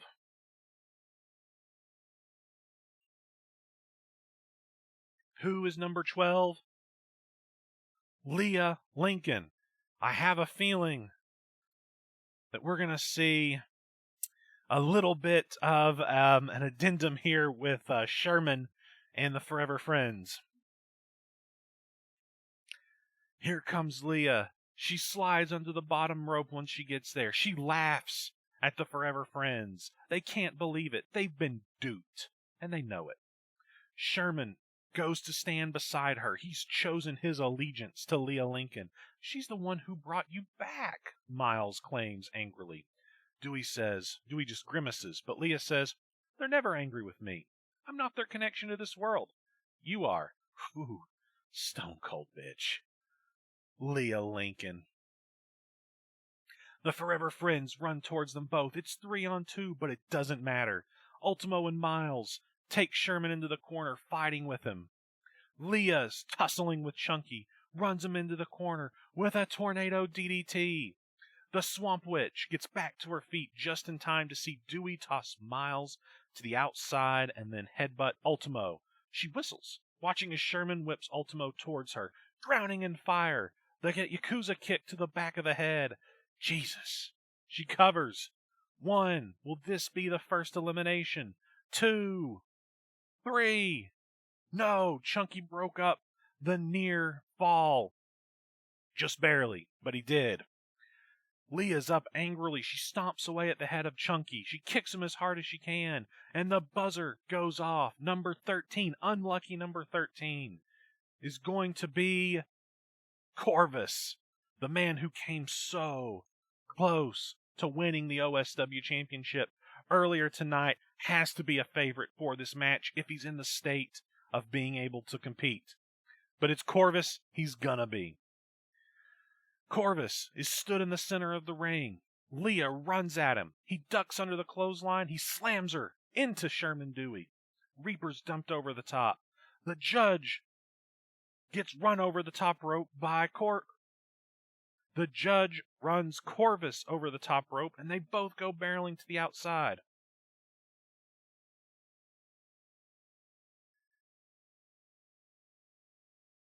Meanwhile, in the ring, the Forever Friends are up, surrounding Sherman Dewey. Oh boy, it's on.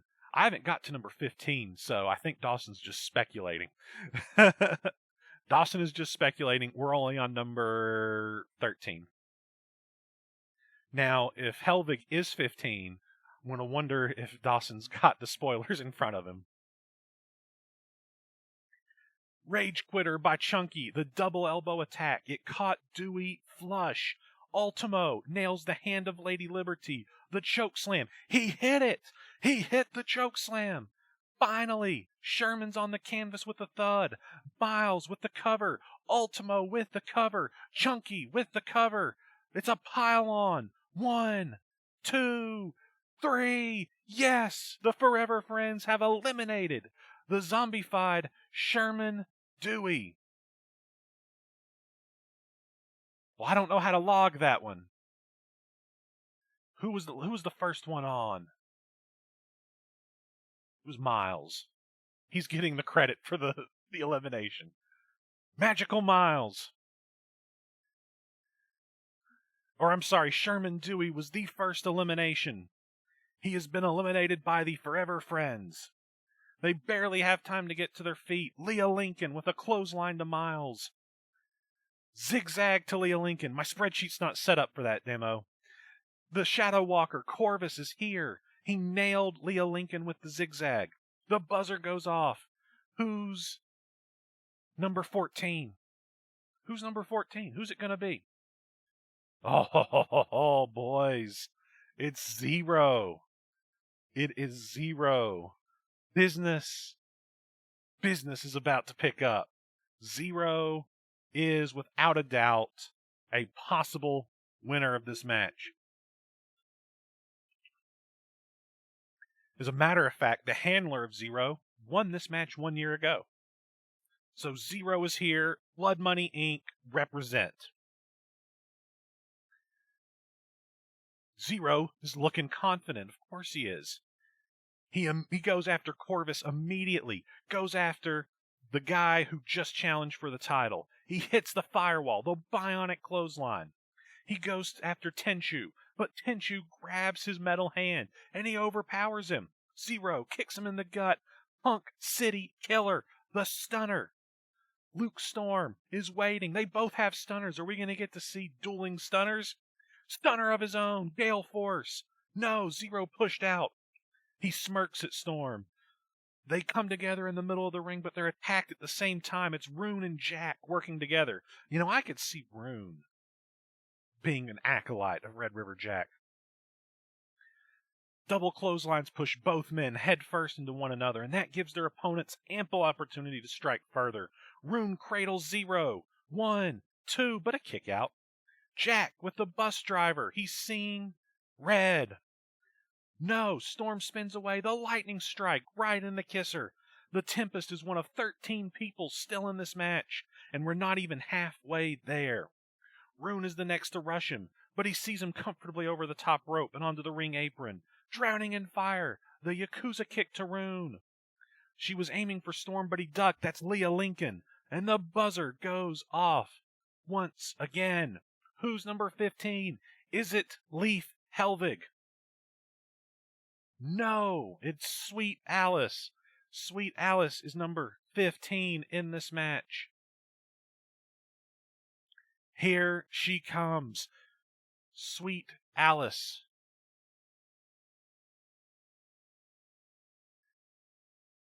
She uses her storybook. She's got her weapon. She nails Leah Lincoln. Hits Luke Storm. Hits Corvus. She's putting everybody to sleep with that story book. Kane Nightlord, though, rolls her up from behind. 1, 2, but a kick out. She springs away from the pinfall, rolling to the outside to recover.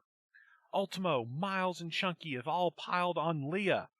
Another group pin. 1, 2, 3. They did it. Leah Lincoln has been eliminated by the Forever Friends. Dean, you're killing me here. All right, fine. Let's see. Let's just do it like this. Forever Friends. Leah Lincoln. Where are you at? Boom. Okay. We'll just do it like that. I'm not giving Ultimo the win. It's going to be a big deal when he gets his first win, and this is a group effort. Leah Lincoln has been eliminated. They can't believe it, but Reaper's back in the ring. Superman punch to Ultimo, the shotgun blast. Miles tries to roll him up, but Reaper, he lifts him straight up into the air. The suplex. He pops back up. Oh, the Punk City Killer. The stunner. It spins him around. Kick to the gut. The restoration. Double teaming. The Judge with the power bomb, and he covers 1, 2, and 3. The Reaper has been eliminated by the Judge. Oh, man. The Judge has eliminated the Reaper. That's not going to sit well with the Reaper. You can almost bet your life on that. Corvus, meanwhile, has Red River Jack and the Garrett almost. Corvus has been extremely impressive lately, and eliminating Red River Jack, a former winner of this match, could be fucking huge. Jack backs him into the corner. He breaks through the beginnings of the hold, and the buzzer goes off. Who's it gonna be? Sanctus Bellator, one of Legacy. Sanctus Bellator is here. Sanctus Bellator is in the house. Oh, snap.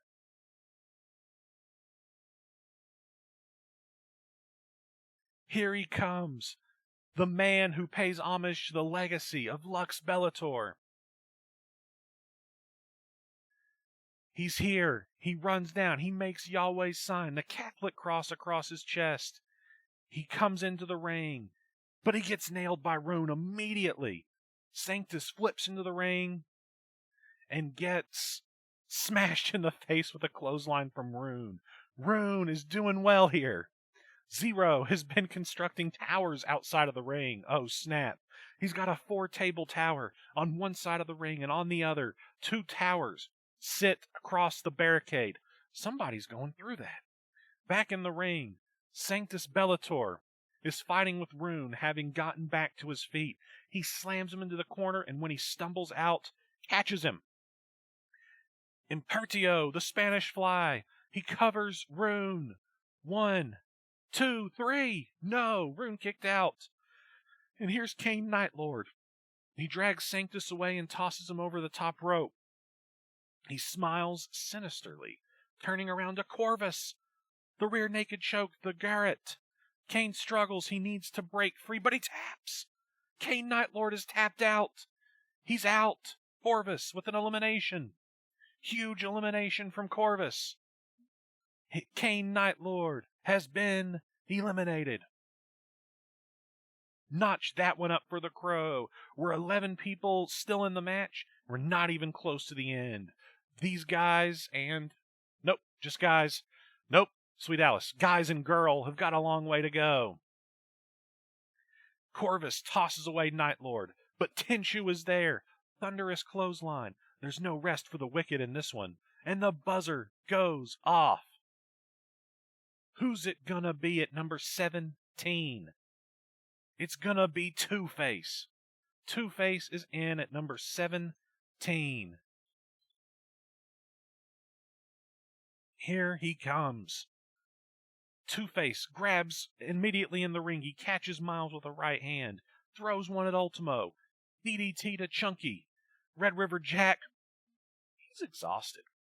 He's lurking on the outside when Zero spots him. The Hacker exits the ring and starts brawling with him. There's another epic feud. Zero and Red River Jack. Think about how awesome that would be. Right and left hands. Irish whip straight into the barricade by Zero. Back inside the ring, Luke Storm is receiving a barrage of right hands in the corner by Two-Face. Opposite him, the Judge, Tenshu, and Rune are making the Forever Friends suffer. Sweet Alice is grounding and pounding on Sanctus Bellator. As everybody else is fighting, Corvus climbs the top rope, waiting for his opportunity. Jack and Zero turn around from their fighting. Nevermore. Shooting star press to Zero and Red River Jack by the Crow. Heads or tails to Luke Storm by Two-Face.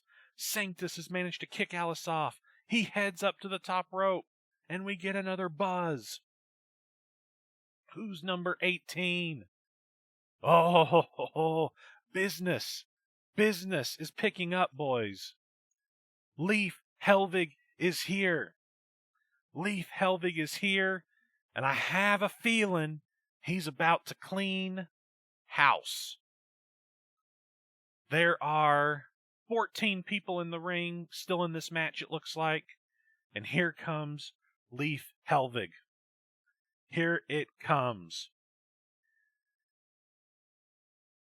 He's stoic. He's got his wolves with him. He's ready to go. Clothesline to Rune. Clothesline to Storm. Ultimo. Miles. Chunky. He's clearing house. That's just what I said. There's no party like a clothesline party. Tenshu leaps forward. The hidden blade, but Leaf sidesteps it. He's got Tenshu by the head. He lamps him with a fucking headbutt. Sanctus Bellator leaps on him. Double foot stomp to the chest of the Viking. The Terra Tremute. But that only stumbles Leaf. He's not even off his feet. Bellator goes at him. He's scooped up.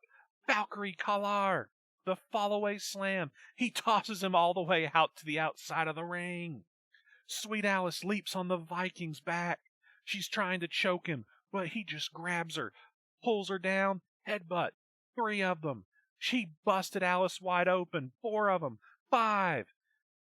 Alice just falls to the canvas, and there's Ultimo America.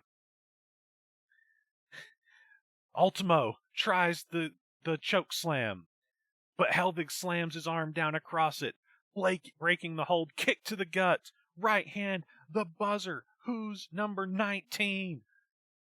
It's Viper Roberts. There's a lot of heavy hitters in the ring, and we're not even halfway through, folks. The Snake is here. Viper Roberts is here. Woo! Here he comes. He gets in the ring. His music's playing. He comes out of the inferno with the snake's head. Viper looks at Helvig, and he decides against it. He rushes over to Alice. He goes for the cover on her. 1, 2, 3. No! Alice kicked out. She's still got fight left in her. Viper says whatever. He runs. He hits a clothesline on Zero. He's proud of himself until he realizes that he's alone with none other than Leif Helvig. Slowly, very slowly in fact, he turns around. Frigora, the spear, it nearly broke Viper Roberts in half. Leif Helvig is a monster. He gets back to his feet to see the judge staring at him. The powerhouses, they're gonna go at it. They step to one another. Rights, lefts, rights. Lefts, rights, lefts. What a war. Judge takes Helvig into a side headlock, but the Viking powerfully pushes him out and into the ropes. Diving headbutt. Leaf with a diving headbutt. The buzzer goes off. Who's number 20? Who's going to be here at the halfway mark of this match? Oh, I saw that hat and thought it was the Scarecrow. It is Sterling Slim. Another new entrant. I thought it was the Scarecrow for a second. Be like, man, Cal's coming back hard. Oh, man, this guy does look like a cowboy. You guys are right.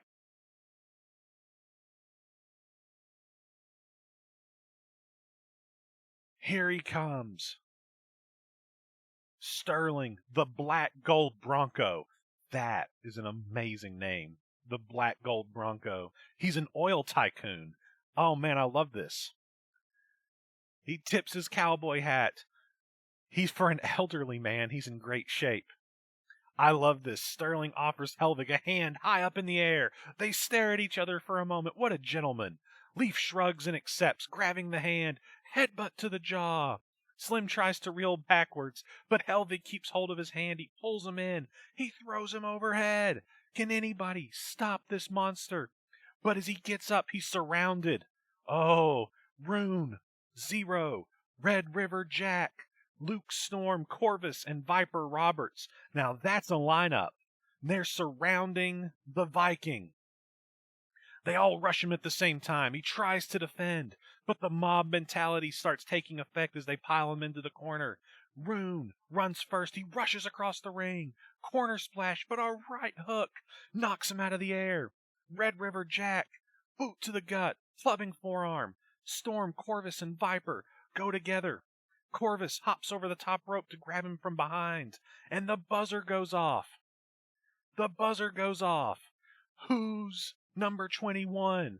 Lucky number 21. It is Simon. Simon is in at 21. Here he comes.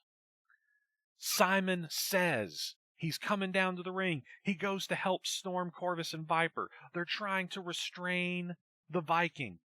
Corvus chokes him from behind. He's finding it impossible to avoid the body shots coming from the remainder.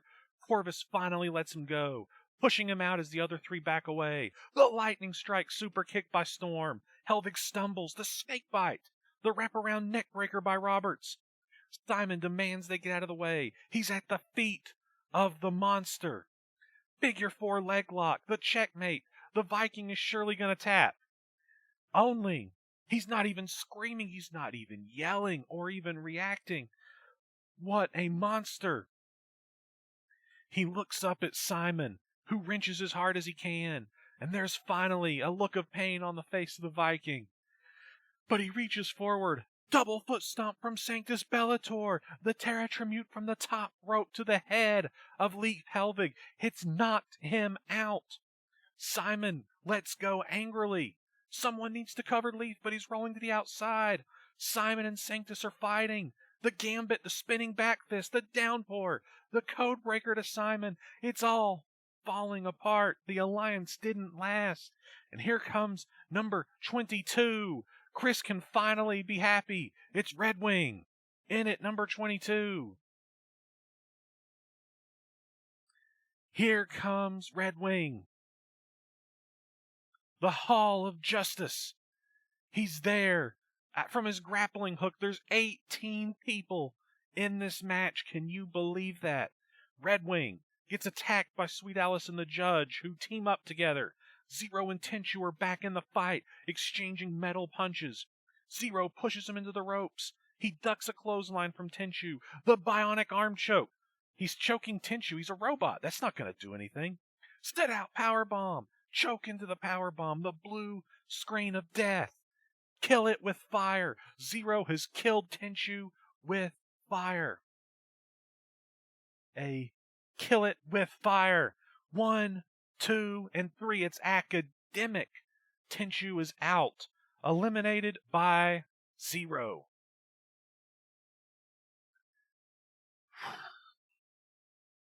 Man. Across the ring, darkness falls from Red Wing on the Judge. Curb stomp.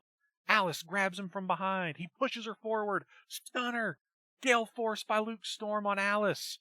He covers her. 1, 2, 3. Luke Storm has eliminated Sweet Alice. Sweet Alice is out. Sweet Alice is out. Luke Storm has eliminated her. But Leif Helvig is here. He runs straight through Red Wing. He turns his attention to Zero. Zero throws an arm at him, but he catches it. He lifts Zero up by his bionic arm. He swings him around the ring. He's giant swinging Zero by his bionic arm. Down goes Storm. Down goes Simon. Down goes anybody who dares to step in his way. Who's going to step up to Leif Helvig? Who's number 23? It's Stoner. Stoner is number 23. Here he comes. Stoner. He likes to smoke. That's why he's Stoner. He doesn't even go in the ring. He's just watching as Leif Helvig runs through people like a freight train. He's going after Simon. Who can blame him? Leif grabs him by the throat, squeezing Simon to his knees. Right hand. Another. A headbutt. Down goes Simon. He mounts him. That thing. Ground and pound. The kill it with fire. He just killed Simon with fire. Multiple shots, the ground pound. He's knocked Simon out.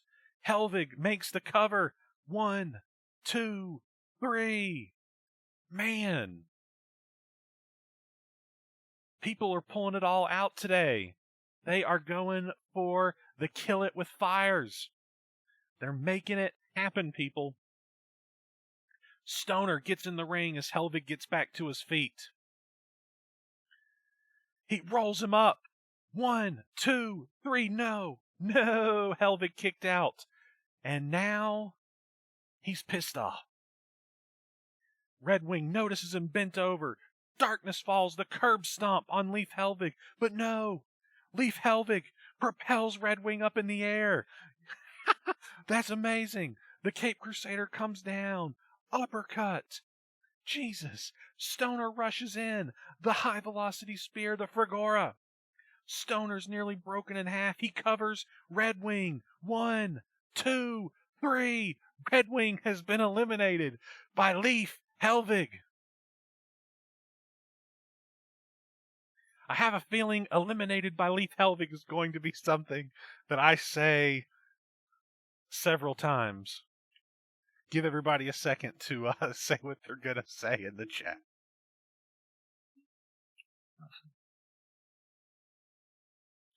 Oh man, that's 2 in a row by the Viking. Here comes Chunky Moses. He yells chunk, but the Fragora. He nails it, and he covers Moses. 1, 2, 3 again. Leif Helvig again with another elimination. We know that the average will no longer be 7 of the winner at this point. Hot damn. Leif Helvig, Simon Red Wing, Chunky Moses, back to back. He surveys the ring. He sees Two-Face pummeling on Sterling Slim. He clobbers them both with a double splash. They stumble away. He lamps Two-Face with a headbutt. But here's Viper Roberts to break it up. I assume there's supposed to be a buzzer here. Here comes number 24. And it's Albie. It's the traitor. It's the governor. Albert Shaw, formerly of Blood Money Inc. He's here. He's in the match. Crazy Train is hitting. He gets down. He's ready to go. He's speared straight out of the ring by Zero. Zero ain't having what happened earlier. Zero takes them both to the outside. He's given the traitor his just desserts. Back inside the ring, Viper Roberts teams with Two-Face to beat the holy hell out of Leif Helvig. There's still 14 people in this match and 16 left to enter. Ultimo America and Magical Miles spot the double team on Leif and quickly intervene. Lord knows why. Perhaps America is making up for his belief that Helvig had his wolves kill Sherman. Miles takes away Two-Face. Viper's tackled by Ultimo, giving the Viking a reprieve. Not that he needs it.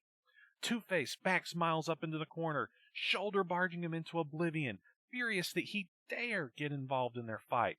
He pulls him out, heads or tails, the swinging reverse STO, but the judge is here.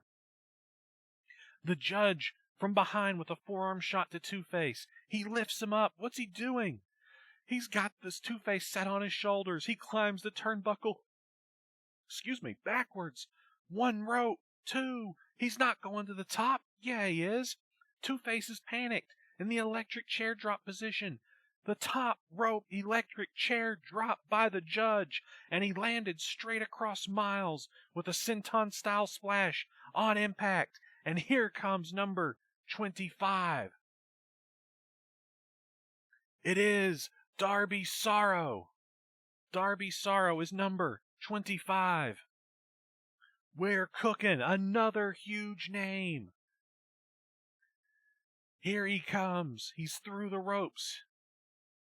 Stoner tries to grab him, but a shotgun drop kick to the knee.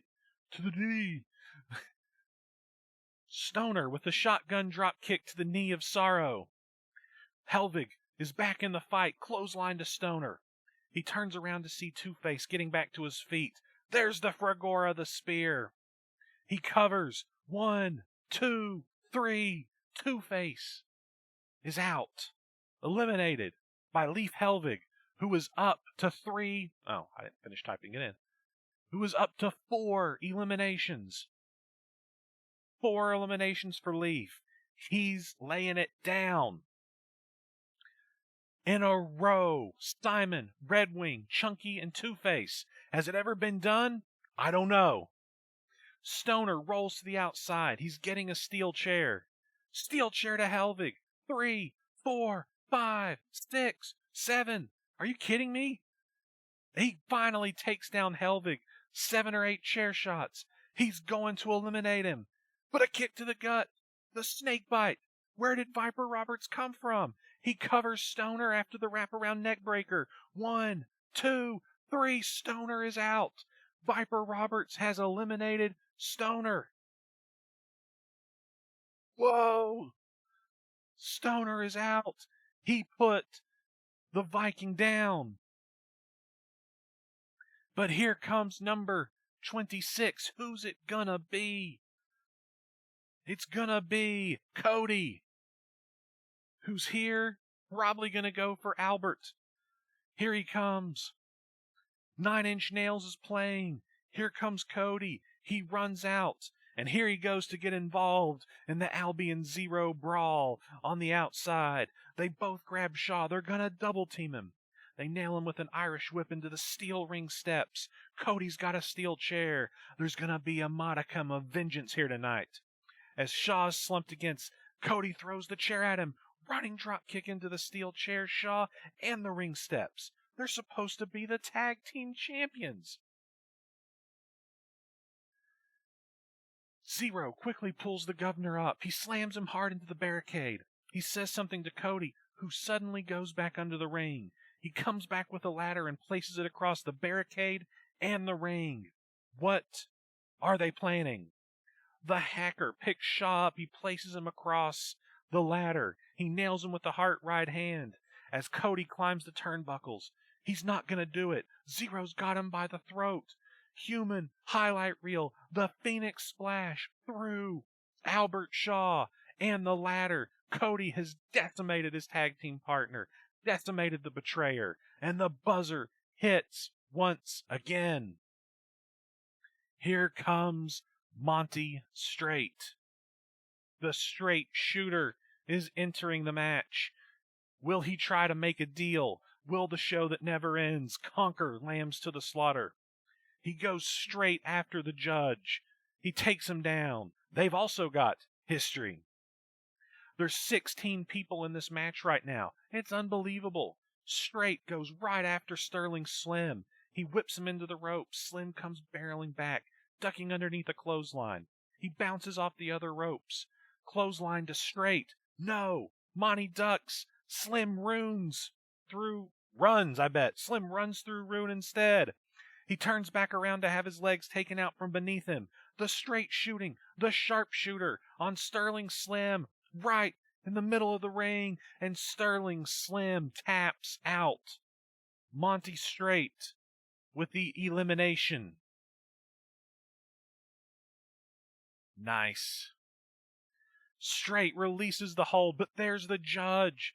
They start teeing off. Rights, lefts. Monty beats the judge back into the ropes. He sends him across the ring, ducking as he returns. But the judges scouted it. The restoration, the power bomb to Monty Straight, and he covers. 1, 2, 3. Monty Straight has been eliminated by the judge. That's 2 eliminations for the judge, I think. Yes. Monty, no. Boo. Boo that judge. Cody and Albie are pulling themselves up on the outside. Zero helps him back up to his feet. The coffin drop. Darby Sorrow from the top rope with a coffin drop. It took out all 3 men. Yep. Good call, Alex. Good call, Alex. I feel like Dean strictly wrote that in there so he would not have an elimination. Well, no, I guess it was for Hartsford, not for Monty Straight. Demo with the elimination. There's carnage. It's all going on. Remember, Darby Sorrow has issues with BMI because he's part of DOA. with Voynich, who won't be in this match. Darby's back to his feet. His back is shredded from impact. He's met by Corvus. The rear naked choke. The Garrett. He's got it locked in. Darby can't escape. He's in too much pain. Darby Sorrow's tapped out. Darby Sorrow taps. He's been eliminated by Corvus. What the hell? Darby Sorrow is out. What? Ooh, I wasn't expecting that. Corvus with 2 eliminations. 2 eliminations. The buzzer's going off. Who's number 28? Number 28 is Beg. Beg is here. That's all of Blood Money Inc. in the match. Here he comes. He ain't talking to you broke bitches. He's got money now. He goes right to Albert Shaw. He's pounding away on him. Rights and lefts in retaliation for turning on him earlier tonight. Inside the ring, Ultimo America's going for the choke slam, but Rune kicks him low. Rune is number 1, and he hits the pendulum lariat, the woke lariat. He takes Ultimo's head off. He has Ultimo get back up. The headlock driver, the veil breaker is what he calls that.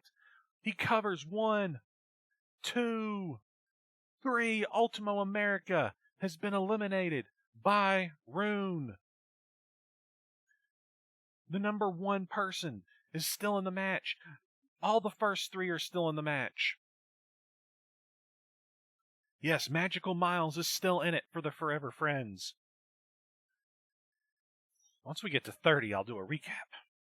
Magical Miles, he heads towards Rune. He's enraged. He's throwing punches, but he's dragged off. Luke Storm, Gale Force, the stunner on Miles. 1, 2, 3. Magical Miles has been eliminated by Luke Storm. Whoever said that spoke too soon. That's Luke Storm's 2nd elimination of the night. And here goes the buzzer. Who's number 29? It's a pirate. James Silver. It's a pirate character. It's a pirate here. We've got a pirate finally. Yeah, I figured this was Alex's pirate character. James Silver. He's here. He's a captain. He goes right after Luke Storm. He ducks beneath a clothesline. Diving forearm that takes out Corvus. Silver sees Jack running after him. Man overboard. The gorilla press. Love a good gorilla press. He drops him right over the top rope, bouncing him chest first off the 2 ladders stretching between the barricade and the apron. Zero set those up earlier, and Jack just felt them chest first. Meanwhile, Albie Shaw has somehow turned the tides on Beg. He's strangling Beg against the barricade when Zero runs at him. Big boot to Zero. Cody's next, but he's damn near broken in half. He leaps through the air. Shaw tosses Green at him, sending them both tumbling off across the floor. Albie's got Beg. He tosses him into the ring. But James Silver's there to meet him. 7 stomps to the midsection. Pieces of 8. Albie waits for him to turn around. The Claymore, GBH to the face of Silver. The governor gets back up. He demands that Green join him. But it's Rune that storms him instead. He scoops him up. Life without parole. The avalanche tombstone. Shaw covers Rune. 1, 2, 3. Albie Shaw eliminated Rune. Rune will not be going the distance here tonight. He will not be. Number 1 will not be winning this match tonight as they did last year. Whew. And here's the buzzer for number 30. Before we do number 30, let's recap, because I need a quick moment. Whew. Still in this match, Red River Jack, Luke Storm, The Judge, Corvus, Zero, Sanctus Bellator, Leif Helvig, Viper Roberts, Albert Shaw, Cody, Beg, and James Silver. That's 12 people still in the match right now. Right now, the lead in eliminations is Leif Helvig, but Corvus the Judge and Luke Storm all have 2. Well, the Forever Friends have 2 as well, but they're not getting any more. So here we go. We've got 11 more people to come. There's some big names. We haven't seen Sigil. We haven't seen the Williams. We haven't seen Pyre. We haven't seen other people. Banzan. We haven't seen Banzan. Hayden with his 3rd character in this daggum match. Yeah, so let's see who's coming. Let's do it. Mr. Andy. We haven't seen Mr. Andy yet either. Next up, who's that? It's Cale Gable. Cale fucking Gable. Oh man, that is erection inducing. Rob, you son of a bitch. Cale Gable. Look at him. He looks like a stud. Oh, snap. Cale Gable, the babiest of the baby faces, is in this match. That's what's up. Here he is. It's Cale Gable, the Olympic hero. The fans are going crazy. Gable ducks under Shaw. German. Another German. Cale ducks under a clothesline. Back body drop on Sanctus Bellator. The Olympian is doing what he does. Here comes Bag. He rams him into the corner. Shoulder barges. But Cale flips over into a position behind. The Olympic slam. The fans are on their feet. Here's Jack. Red River Jack. The Spartan kick. Knocks Gable back into the corner. He whips him out. The Judge with the big boot. Jack and Judge trade right hands. The double roll up. Viper Roberts rolls up the Judge. Corvus rolls up Jack. 1, 2, 3. Double kick out. Barely. Both men somehow kick out. Zero is back in the ring. He's got Viper Roberts. The bionic clothesline. The firewall to Viper Roberts with the buzz.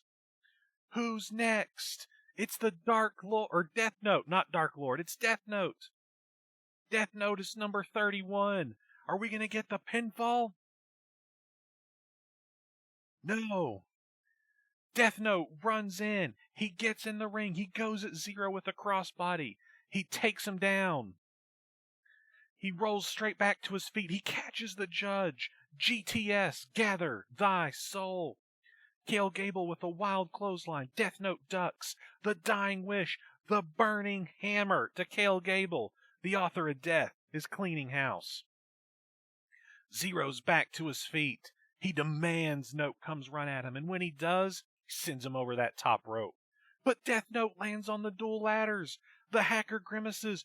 Cody, out of nowhere, he runs across the barricade. He dives straight through Death Note with a spear from the ladder to the concrete floor. And Zero roars in approval. But here's Silver, Samoan drop. James Silver walks straight into Corvus, the zigzag, and Corvus makes the cover. 1, 2, but a kick out. Bellator grabs Corvus, and he hits the Imperatio. The Spanish Fly.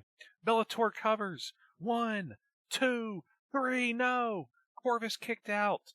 What a bunch of moves. That sounds really stupid. What a great sequence there.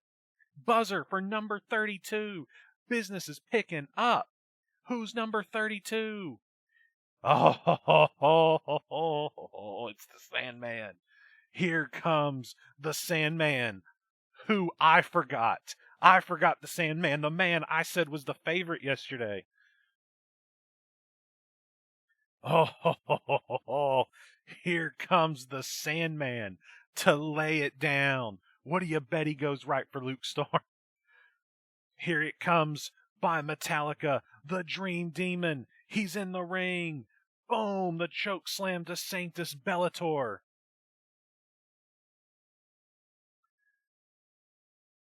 Here it is, the choke slam to Bellator.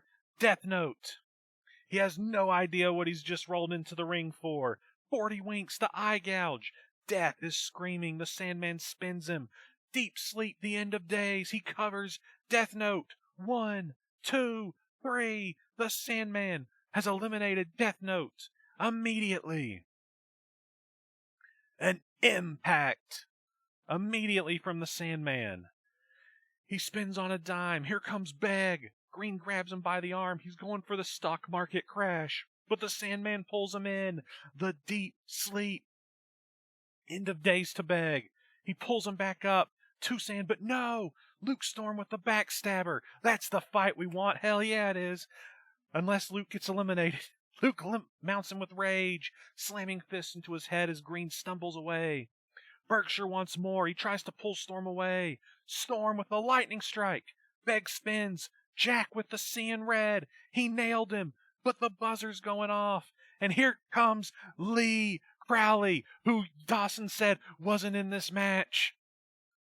Liar. Liar. Lee Crowley is here. Lee Crowley is here. Hot damn. Oh, here comes Lee Crowley. He's brought on the shoulders of his revenants. It's Lucifer himself, but he's not even going to enter the ring. The Sandman with the choke slam to Beg. 1, 2, 3. Beg has been eliminated by the Sandman. Sandman with 2 eliminations immediately after coming in. He's making a statement. Silver comes flying off the top with a crossbody, but the Sandman catches him. Backbreaker. Again. He tosses him aside like trash. The Dream Demon's got him by the head. The 40 winks. Thumbs to the eyes. Silver taps. James Silver has been eliminated by the Sandman. The Sandman is up to 3. It's going down. It's going down. The Sandman turns around, but Helvig is here. Yes, this is what I want. Axe to the chest. The Sandman.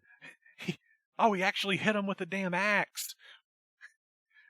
He pulls it out. He looks at it with one hand. The lightning strike. Super kick to the axe. Oh, Luke Storm kicked it in there. The Frigora. Leif Helvig with a spear. And he covers the Sandman. 1, 2, 3. The Sandman has been eliminated by Leif Helvig. What? Leif Helvig eliminated the Sandman. Oh, snap. Oh, no, and Luke's right there. Get away, Luke. Get away. Leif with 5 eliminations. He pulls his axe up. Sandman, of course, disappears. The buzzer. There are 7 left. Who's next? It's Ash. Ash Williams is next. Ash Williams is the next man to enter the ring. He heads in. He walks down the ramp. Helvig looks at Crowley as Ash stops at the bottom. The Viking throws his axe at Crowley. It slams into the throne beside his face. Now that's a statement. Ash Williams speared through the 2 demons holding the platform. Helvig dives onto Crowley, the throne, and the platform. Everything tumbles. As everyone crashes to the floor, it's Ash who's left standing. He watches as Crowley gets back to his feet. Boomstick! No! Crowley blocks it. He clobbers him over the head with it. In the ring, Cody and Zero are going after Albert Shaw. They pummel away at their former friend in the corner, beating him brutally with rights and lefts. Williams tells Zero to pull him out of the corner, and he does. Your foretold destiny. The spinning roundhouse kick. Ode to Tyler Brooks. Rip. Cody covers. 1, 2, but a kick out. Shaw powered out. Williams angrily gets up. He mounts Shaw with right hands until Zero pulls him away. This time he's directing traffic. Cody pulls Albie up and whips him towards Zero. Kick to the gut. Stunner. Hunk City Killer. No! Shaw pushes Zero out. Into Viper Roberts. The snake bite to Zero. The wraparound neck breaker. Shaw turns to see Cody. Big in Japan. The high impact lariat. But Shaw ducks. Giant clothesline by the governor. And the buzzer goes off. Who's number 35? It's Sigil. Sigil is in. Number 35. He's here. Sigil has arrived.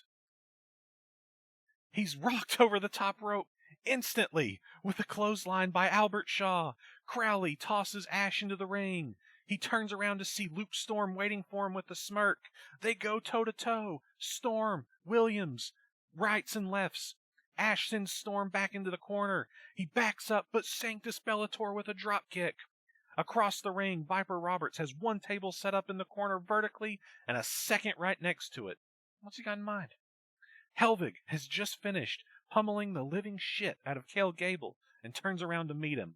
Roberts spits snake oil in his eyes. Helvig can't see, he's blinded. Roberts with his snakeskin belt. Whack, whack, he's taking him to school, he's tanning the hide.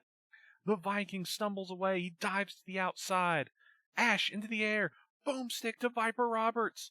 And he turns, there's the Gale Force, the stunner on Ash Williams. 1, 2, 3, Ash Williams has been eliminated by Luke Storm. That's 3 for Luke Storm.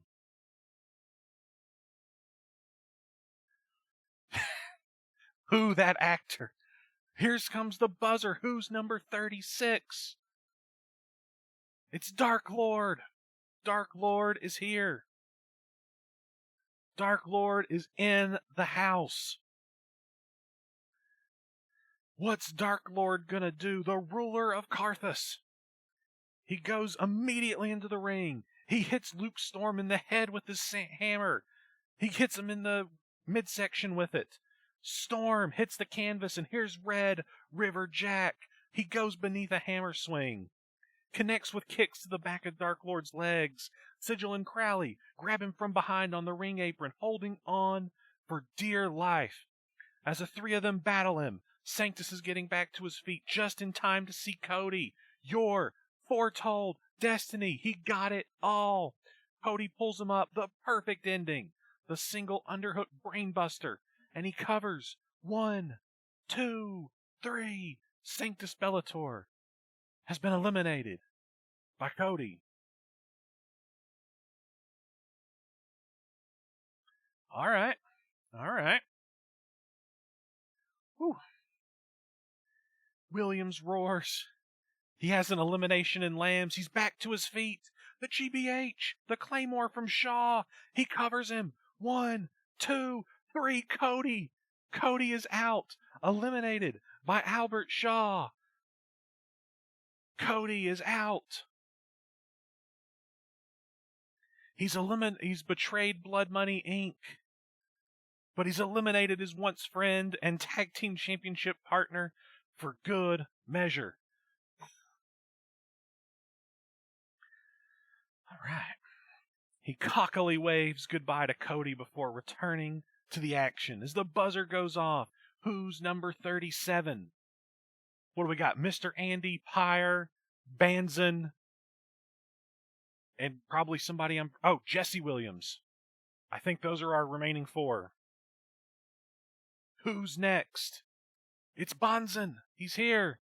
And I bet he's about to go right after Leif Helvig. Here it goes. He heads to the ring. Helvig is paying attention. He charges him. They're on the entrance ramp.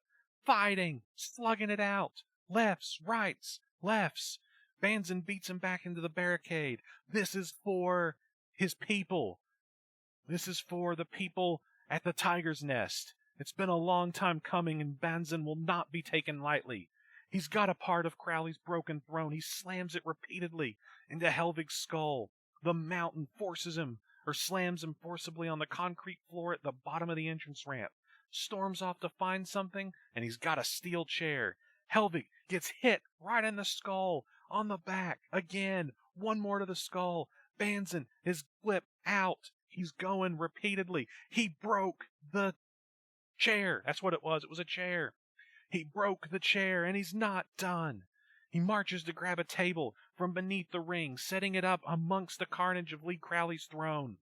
Bonzen pulls Helvig up. He slams him down onto the table before making his way onto the ring apron. What's he gonna do? Dark Lord's got him! Clubbing blow to the chest. He hits multiple, 3, 4. Bonzen falls to the floor. Sigil rolls up. Dark Lord, I guess.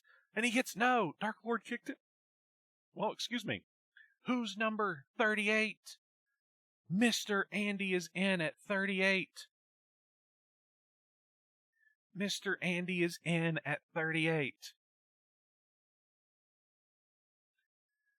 Here we go. He's taking it all in with a nod and a mysterious grin. He's in there, the 14th person standing currently. 2 more to come. He hits a big boot on Sigil. He goes after the judge. He hits the torture rack to Diamond Cutter. Calls that the big wheel. He pops back to his feet. But wait, he's grabbing at his head. What's going on? He falls to the canvas. What's happening to Andy? He's having some sort of seizure. His eyes flicker in the back of his head. Crowley from behind. Hideous laughter to Mr. Andy whilst he's seizing. That sick fuck. It almost breaks Andy in half, and he covers. 1, 2, 3. Mr. Andy is out. Eliminated by Lee Crowley. What's going on with Andy? What is going on? Helvig's back in the ring. He's left face to face with just one, the Dark Lord. In the center of the ring, they collide. Both men trading off until Helvig lands a headbutt that stumbles the God King. They back off to the corner. Dark Lord slaps a hand around his throat. The Warlord's hand, the choke slam. But Leaf leaps out. Dark Lord turns. Spartan kick. Kneel. Leaf dodges again. The Viking runs backwards. He hits the ropes. Grigora! Straight through the tables in the corner. Dark Lord slammed through one that was placed normally and one that was placed vertically. They disintegrated under his weight. And he covers. 1, 2, 3. Dark Lord has been eliminated by Leif Helvig, who now has 6 eliminations. 1 more and he will tie the individual event record. The Viking is up, but the mountain is waiting. Here's the buzzer. Who's next? It's Pyre. Pyre is number 39 in this match. Here she comes. Her eyes are burning with the flame of loss. She's brawling with Red River Jack. As Helvig and Bonzen start to fight, shoulder barge, slap, punch, shoulder barge. Helvig is unloading on the mountain. He's eliminated 6 people so far, and he'd love for Bonzen to be his 7th. He drags him out of the corner. Shoulder block. But here comes Shaw, the GBH, the Claymore to Leif Helvig. He hits it. He covers him. 1, 2, 3. No! Bonzen broke up the near fall. Bonzen, what are you doing, you idiot? What's going on? Albie's back to his feet. He's enraged. He turns. The Maga, the Kinshasa by the mountain. He's mine. Bonzen grabs Leif by the head. Uppercut from Helvig. Ground and pound. Oh, it's the kill it with fire. The kill it with fire to Bonzen. He's getting pummeled. The Viking covers him for the 3 count. It's academic. After that, Leif Helvig ties Edward Newton's individual elimination record from just last year. 1 more elimination and Leif Helvig ties the overall elimination record. What a monster. If he hits 8, if he hits 9, he's got the individual record in 1 match. Oh, man. Sigil goes after Leif. Why? Don't do it, Sigil. The Planeswalker, the leaping dropkick. Helvig goes to the outside. The Collector turns. Fireball to the face. Pyre with a fireball to the face of Sigil. Kick to the gut. The stunner. Punk City Killer from Zero. They're double teaming. Sigil bounces away. The Eclipse. Dancing flames to Sigil. Pyre covers, her eyes never leaving zeros. 1, 2, 3. Sigil has been eliminated by Pyre. Hell yeah. Hell yeah. Look at that. There were some bad motherfuckers right there, Pyre and Zero. Hot damn. Here's the buzzer. Who's it gonna be? It's gonna be Jesse Williams. Jesse Williams, the 40th entrant into this match. The 40th entrant. Here we go. Here we go. Jesse Williams. How many do we still have in this thing? 40 minus... No. I don't have a thing that keeps track of how many people are still left. I probably should. 2, 3, 4, 5, 6, 7, 8, 9, 10, 11, 12. 12 people left in the match. Well, hot damn. I just really wanted to have a character in the top 10 and a character in the top 15, so I've achieved that. Kind of. Alright, this is it. Everybody is here now. Jesse. He's ready to go. Oh, look at that. Dean counts it down. 12 people left. Red River Jack, The Judge, Corvus, Zero, Leif Helvig, Luke Storm, Viper Roberts, Albert Shaw, Cale Gable, Lee Crowley, Pyre, and Jesse Williams. One of these 12 will win Lambs to the Slaughter and head to Ring of Dreams to face the OSW champion.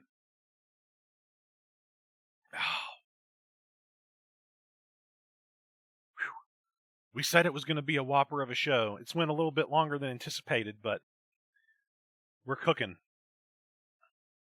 Who's gonna be the winner?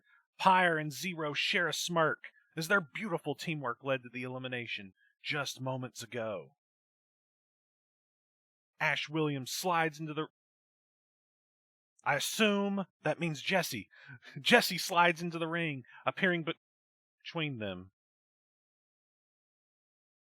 Hang on, I think I just kicked the power cable to my other monitor, which I need. Turn back on. Okay, there it is.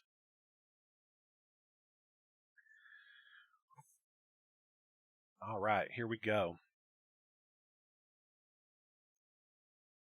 There's some chemistry between Pyre and Zero.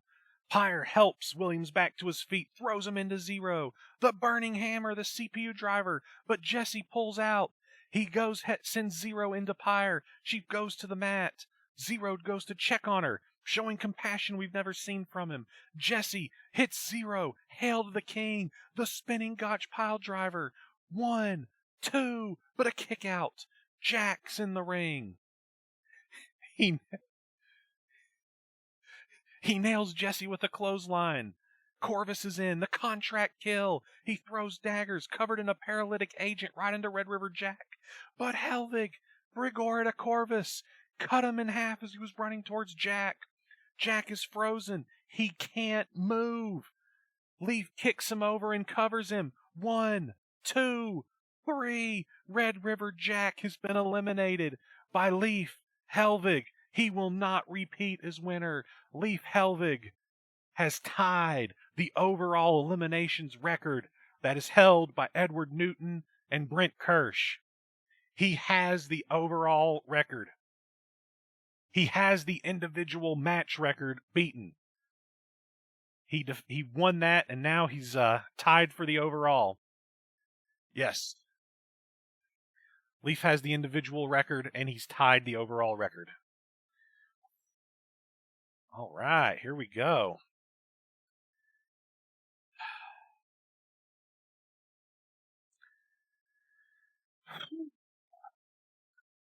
Leif rises up. He's clotheslined over the top rope by the judge. Viper Roberts is resting in the corner. He ducks under a clothesline attempt by the judge. He hits the ropes. Judge gets caught with a leaping crossbody. No! He catches Roberts. Backbreaker, and he covers. 1, 2, kick out. Order gets back to his feet. Here comes Crowley with the crowbar. Smiley Jr. He ducks the Spartan kick. The verdict to Crowley. Storm crawls into the ring, as does Shaw. Both men charge the judge. Double spear. Back to their feet. The crossface to Storm. The keep quiet. Don't tap. Don't tap, Luke. He's Storm rolls into a pin. 1, 2, 3. No, Albie lets go. Whew. Hot damn. Cale Gable slides into action. Rob's got 2 characters left. That's awesome. He's looking to get a little hardcore tonight on his return to action. He remembers OSW. He's got the ladder. Hits Shaw in the side of the head with it. He hits Helvig. Gable positions the ladder in the middle of the ring. He's got the nearest body. He puts Crowley on the ladder. What's he got planned? Lee kicks backwards. He leaps off straight into a midair clothesline by the judge. Hale decides to scarper, pushing the ladder towards the ropes and climbing it so he can reach the 4-table tower on the outside. He carefully balances, standing on it and clearly free of enemies. But here's Jesse. This won't be good. Judge is trying to cover Crowley in the middle of the ring. 1, 2, 3. No. Crowley kicks out. He rises to his feet. Pyre's here. The dancing flames, the eclipse. She nailed it flush. She covers the judge. 1, 2, 3. The judge has been eliminated. The judge is out. The judge is out. Pyre with 2 eliminations. Oh. I put that in the wrong place. It's like, that's not what my thing says. There we go. Oh. The judge is finished in the final 11. There's 10 left. 10 left. Cale Gable's brawling with Jesse Williams. They're trading right and left hands. Whilst on an unstable structure, they're teetering.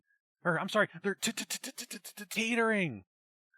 No, a knee by Williams allows them both to step away from the edge. This is dangerous. So fucking dangerous. Williams grabs Gable. Don't do it. The orange crush powerbomb. All hail the king. Straight through all tables. The carnage, the wreckage, the noise. Jesse Williams and Cale Gable are broken in half on the outside of the ring. Pyre and Zero look at each other. They head immediately to the outside. Zero's got Gable. Pyre's got Williams. They roll him back into the ring. Double pinfall. 1, 2, 3. Cale Gable has been eliminated by Zero, and Jesse Williams has been eliminated by Pyre. Nope, I did it wrong again. Hot damn. Cale Gable, Zero, and Jesse Williams. Pyre. Whew. 8 left people. 3 eliminations for Pyre, 2 for the Hacker. Whew. Hot damn. Are we going to get a recap here? Nope, not yet. Here it is. Zero and Pyre congratulating each other. Corvus with the Garrett on Pyre. Zero interrupts. He pulls Corvus away. The CPU driver, the burning hammer on Corvus. But Luke Storm is here. Kick to the gut. DDT. He dumps Zero over the top rope. He goes after Viper Roberts. Running baseball slide. Nailed him. I mean, think about that bionic arm and all that fire. I mean, that'd be interesting. Anyway, Roberts slams backwards into the barricade. Luke goes after Roberts, teaching him a lesson for lurking in the shadows. Crowley's got Smiley Jr. in the ring. Hellfire to the skull of Corvus. Again. He's beating him half to death. Kill it with fire on Corvus. I'll see you in hell soon, assassin. Crowley says, just not yet. And he covers 1, 2, and 3 Corvus. After a hell of a night has been eliminated by Lee Crowley, who is now up to 2 eliminations. Ooh. We're down to 7. Crowley gets hit by Leaf Helvig, the Frigora. He drove him into the mat. Leaf's up, but Pyre's stumbling. No, don't hit Pyre. The Valkyrie Kalar, the follow-away slam. Zero from behind. Zero with forearms to the back of Helvig. The Viking turns and grabs him by the throat. Zero's got the bionic arm on Helvig. It doesn't stop. Leaf with a headbutt. Zero with a headbutt. Leaf. Zero. Higher. Gets Helvig with a roll up. 1, 2, 3. No. Leaf kicks out. They spring away from the pinfall. Both of them back to their feet. Pyre runs at Leaf, only he tosses her straight into Zero. She clatters her alliance brutally. She stumbles. Leaf storms in. No! Grigora. The spear. Helvig covers. This has got to be it. 1, 2, and 3. Pyre is out. No! Leaf Helvig breaks the overall elimination record with 9. Wow. We are down to what, 7? 6? We're down to the final 6. All right, who had Luke Storm, Zero, Leaf Helvig, Viper Roberts, Albert Shaw, and Lee Crowley in their top 6? Probably nobody. I mean, people had those individually, but nobody probably got that full combination. Oh, man. Oh, man. We're down to the final 6. Leaf gets back to his feet, but Bonzen is still there with dried blood on his face. He has his katana pointed at Leaf Helvig. He doesn't need an invitation. Helvig's got his axe. Oh, yeah. They're going to meet on the entrance ramp. They're dueling axe and sword. Bonzen swings, blocked with the axe. He lunges forward, nails Leaf in the head with the butt of his weapon. The Viking stumbles and Bonzen vanishes through the curtain. Don't do it, Leaf. If he leads the ringside area and chase, he's eliminated. The Wolf doesn't even think about it. He has been eliminated by leaving the ringside area. Leaf Helvig is out of this match. Wow. The top 5, folks. Luke Storm, Zero, Viper Roberts, Albert Shaw, and Lee Crowley. You guys know when I was talking yesterday and I said I wouldn't get nervous unless I was in the end? I feel like I'm a little nervous now. I'm going to go out first, I feel like, just because I said that, but let's do it. Viper Roberts, steel chair to Storm, to Zero, to Shaw, to Crowley. He wants to win. He's still in at 19, or he entered at 19 and he's still here. Roberts slams the chair down in extra time on Crowley. He tosses it down. Ode to the snake on the steel chair, the DDT covers Crowley. 1, 2, 3, no! Crowley kicked out. He's Lucifer, of course he did. Roberts has got the steel chair and he's got Luke Storm. No! Ode to the snake on the steel chair to Storm and he covers. 1, 2, 3, kick out. Storm kicks out too. He's back to his feet, but here's Shaw. He grabs the chair, Roberts does, and he tosses at him. Albert punches it out of the air like a badass. Keep quiet. The crossface to Roberts. Is Roberts going to tap? Viper Roberts can't get out of it. He can't fight it, but he's not tapping. He just isn't. Wait a second. There's Two-Face. Two-Face with a steel chair to Shaw. He breaks the hold. Two-Face has come back to help his buddy. Shaw gets back to his feet. Two-Face with the chair onto his side. He grabs him by the throat. Life without parole. The avalanche sit-out tombstone piledriver to Two-Face. Kill it with fire. Crowley, knee to the back of Shaw's head. He covers Shaw. 1, 2, 3, no. Kick out by the governor. Lee's back to his feet. Kick to the gut. Gale Force. Gale Force the stunner. He got the stunner on Lee. 1, 2, 3. Lee Crowley has been eliminated by Luke Storm. Sorry, Dawson. Final 4. Final 4. Luke Storm, Zero. Viper Roberts and Albert Shaw.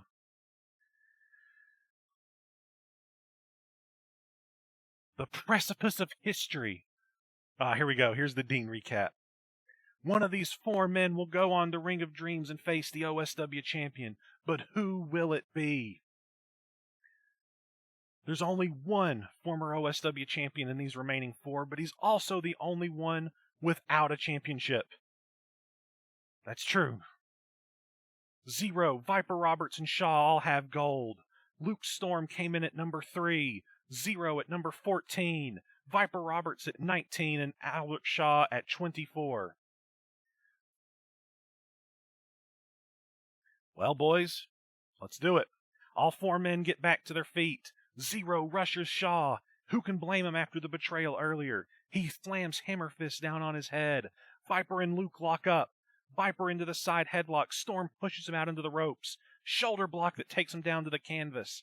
Roberts goes again, stepping over Storm, who rolls into his path. Luke is there with a hip toss. Zero whips Shaw across the ring, reveling as Luke nails him with a clothesline. Zero and Storm, I don't like this. They lock up. Luke ducks in behind and runs him up the ropes. Zero holds on and Storm rolls backwards. The bionic clothesline. Firewall to Luke Storm. Zero is the last man standing, but the roll up by Roberts. 1, 2, 3. No! Kick out by Zero. Both men spring away from the pinfall and get back to their feet. Roberts runs him backwards in the corner. The shoulder barge. 2 of them. Snap suplex. The Viper removes the turnbuckle cover. Luke Storm, German suplex on Viper Roberts. Zero and Shaw back to their feet, but Zero has launched Albert over the top rope and onto the ring apron, right next to the 2-ladder bridge he made earlier. The Hacker steps out to meet him, clearly something in mind. He scoops him up. The Burning Hammer, the CPU driver through the 2-ladder bridge. The crowd, holy shit. Both men are cut to shreds from the metal, the ladders are broken, and both men lay inside the carnage. Those many towers have already been destroyed, Demo. Back inside the ring, Luke Storm turns around. Snake oil, no, no. He stumbles, the snake bite, the wraparound neck breaker. That's gotta be it. He covers Storm. 1, 2, 3. No, Luke Storm kicks out. Roberts calls for it. He calls for it. It's gotta be it. He goes for the Viper clutch, but no. Storm with a low blow, instinctive. The Gale Force stunner. They're both down. It was a desperation stunner. Outside, Zero rolls Shaw back into the ring. He covers him. 1, 2, 3. But no. Shaw kicked out. He's a damn tank. Zero stands up. He pulls him up by choking him with his bionic arm. The blue screen of death. Bionic choke into sit-out powerbomb. Kill it with fire. Zero covers. 1, 2, 3. Albert Shaw has been eliminated by Zero.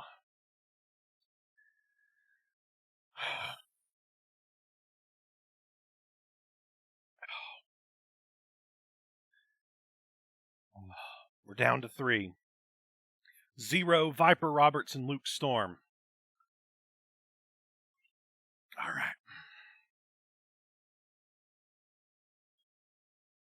They're getting close. Zero and Viper team up on Luke. They drop him with 2 right hands.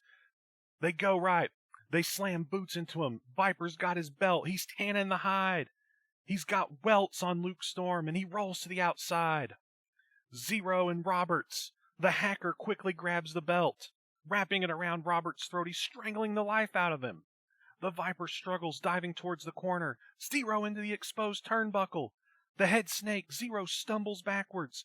He gets back to his feet, holding his throat. The Viper clutch. Kill it with fire. Zero squirms, struggles. He hits the snake bite, the wraparound neck breaker.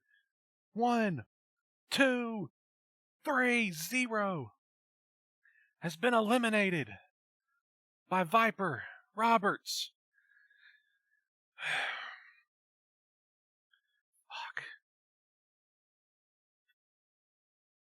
Fuck. I did ask for this. Fuck. All right, here it is. I don't think it's happening. Whatever happens, Rob. Good game. All right, here we go. It all comes down to this. This is it. Viper Roberts versus Luke Storm for the Lambs to the Slaughter victory. Biggest match, never to be repeated.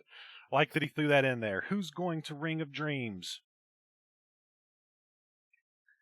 Luke Storm is a decorated member of the OSW roster. He's a 2-time OSW champion, being invaded on by Sandman at Red Snow in his last reign, a former Rewind champion, and the Ring King 2019. By comparison, Viper Roberts is essentially brand new, the double feature champion, having held it since January 10th, 2021, defended it 4 times, including tonight, including once successfully against Luke Storm. Their records are mightily different. While Luke Storm is the more decorated man, he's got a record of 5-8 for the season. I've been sucking. Viper Roberts, on the other hand, has a record of 9-3. In a weird way, this one evens itself out. They're both back to their feet in the middle of the ring. They lock up, they twist, they turn. They search for every inch of movement to take control. Storm takes Viper into a side headlock and begins wrenching on it. He drops to a knee, Roberts pulling him back to his feet and running him into the ropes. Storm ducks a clothesline, hits the other ropes, only Viper follows in with a knee to the midsection. He drags him straight into a Russian leg sweep, slams him into the canvas. There's no covering. Not yet. The Viper pulls him back to his feet. He runs him backwards, straight into the exposed turnbuckle. The Tempest back first into it. Again, 3 times, 4 times. There's blood. He's drawn blood. He drags him out. He hits the Ode to the Snake DDT. But no, Storm spins out. Luke, Luthez press. He mounts him. Fierce right hands. He walks it off with an angry swagger. The Viper gets back to his feet. They both fly over the top rope to the outside. They land on their feet like badasses. Luke kicks out, doubling over Roberts before delivering a big right hand that drops him to the canvas. He walks around the ring and grabs a couple of tables out from beneath it, sliding them back inside. This isn't it, though. A ladder and multiple chairs follow. The Tempest is going all in. He's going to be hoisted by his own petard.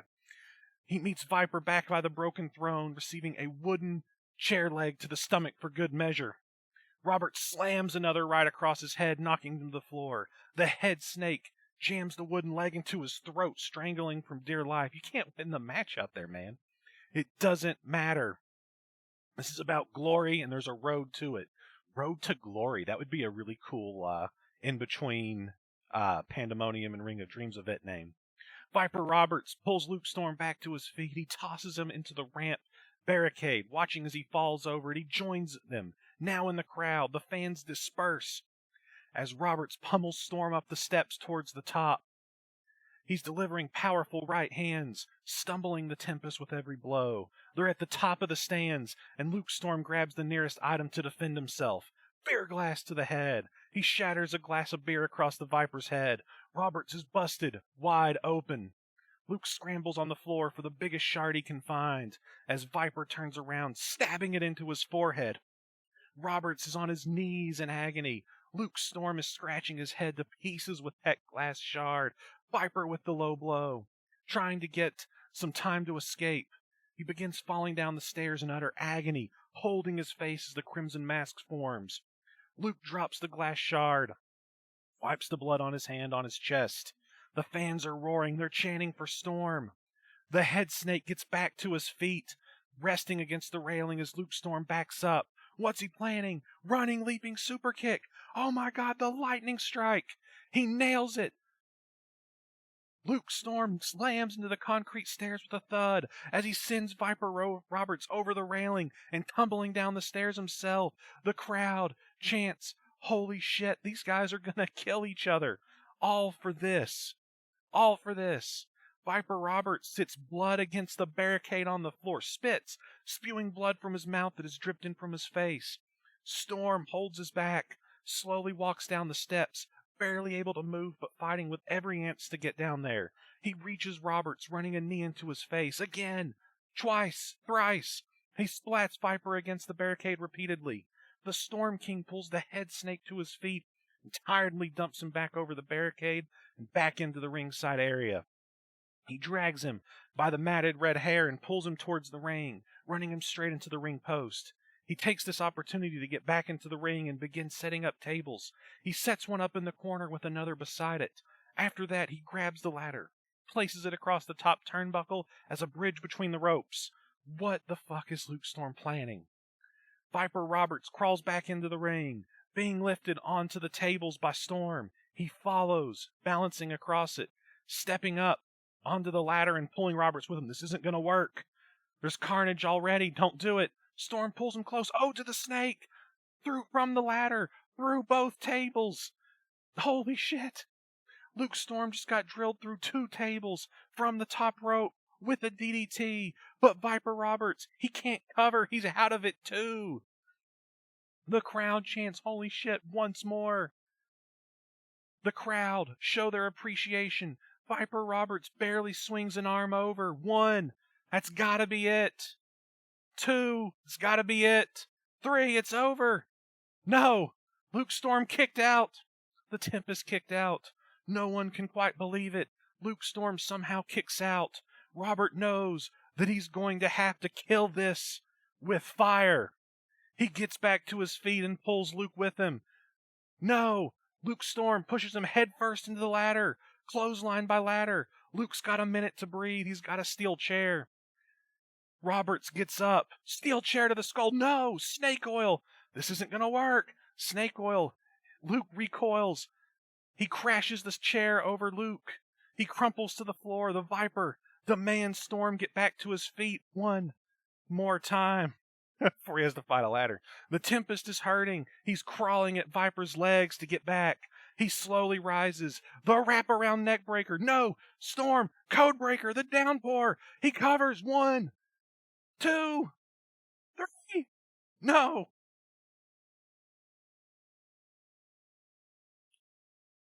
The fans are roaring.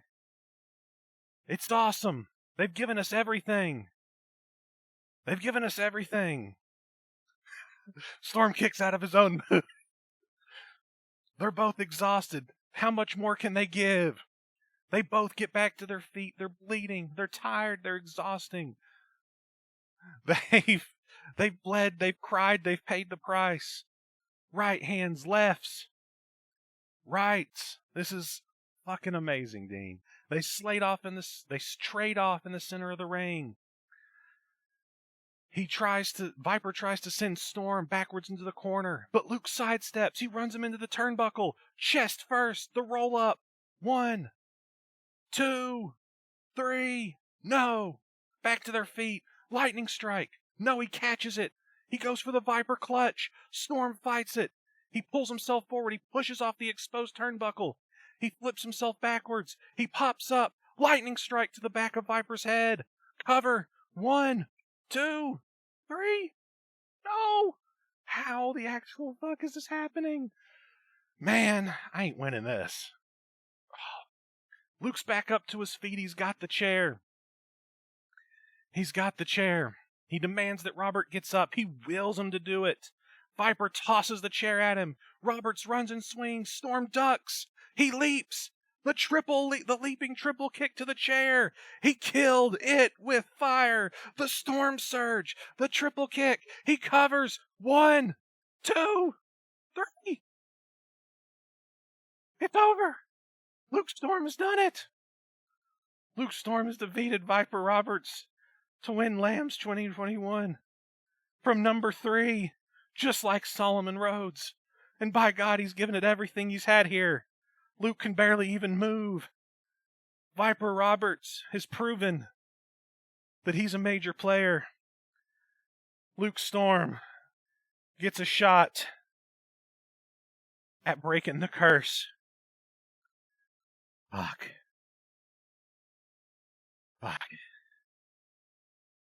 What a hell of a match, man.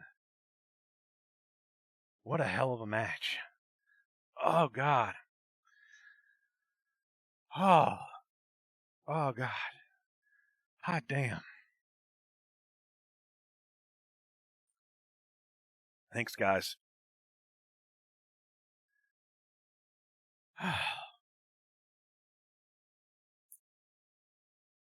Yeah, pressure's on now. Shit. Hell, I already had to beat Sandman. Oh, man. Man, Rob, I thought you had me. That was a great promo. It was one of the few I did read. There is a segment. It's coming. I need a second. Oh. All right, let's do the seg. Shit, we're going to be at 4 hours on this thing. Oh, of course. Of course. Luke Storm and the Sandman, of mice and monsters. It ain't over yet, don't leave. Luke Storm has done it. The Tempest has won the largest lambs to the slaughter match, likely never to be repeated in old school wrestling history. He exhaustedly gets back to a kneel, utterly spent. Darkness. The lights go off. What the fuck? What's happening now? When they come back on, the Sandman is stood behind him. Get up, Luke, get up. He's just too exhausted. The Dream Demon grabs him from behind. He pulls his almost limp body back to its feet. Luke looks almost damn near unconscious, but that doesn't stop Sandman. Lifts him up over shoulder. Darkness. Flutter. Oh, fuck me. Flutter. Flutter. Flutter. Flutter. I don't want to go any further. Flutter. I just see a flutter. What? There he is. It's the Scarecrow. Yes. Yes, Cal. Cal is back. Ah. The Scarecrow. How is this even possible? The Sandman drops him. He looks towards the Crow, who raises his head. What a moment. The Scarecrow, the Sandman. The Scarecrow. He grabs Sandman by the throat. Bye-bye, Birdie. The choke slam to Sandman. What? A choke slam.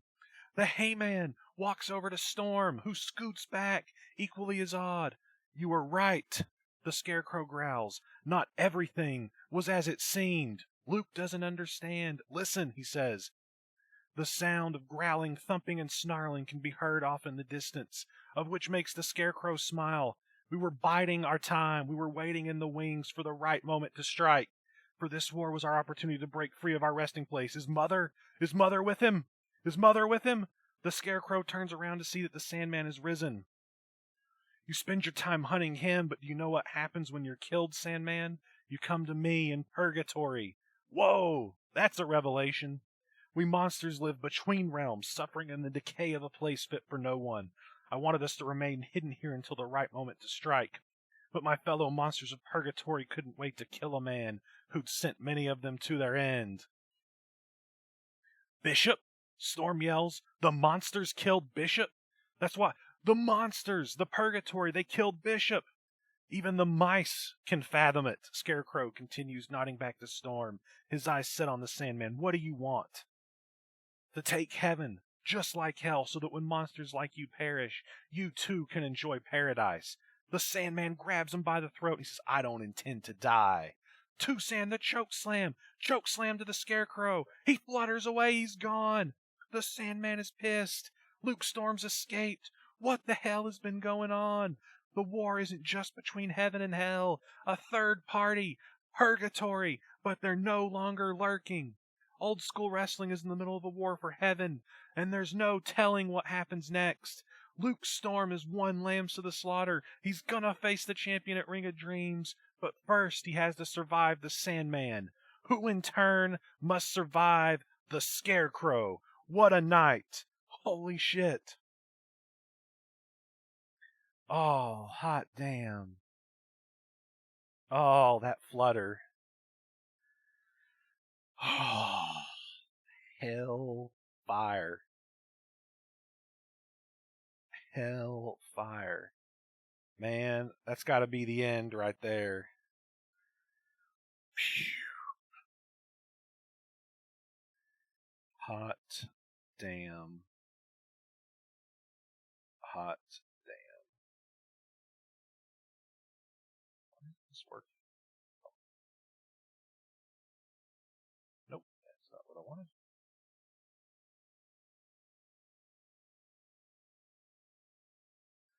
Alright, I don't know how to fix that. We'll just switch to this for right now. Oh, man. What a damn show, boys. What a damn show. Oh. Oh my god. Almost 4 hours.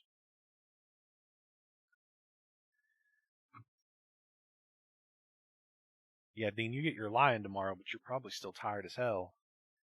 Hot damn, what a show. I don't even know what to say.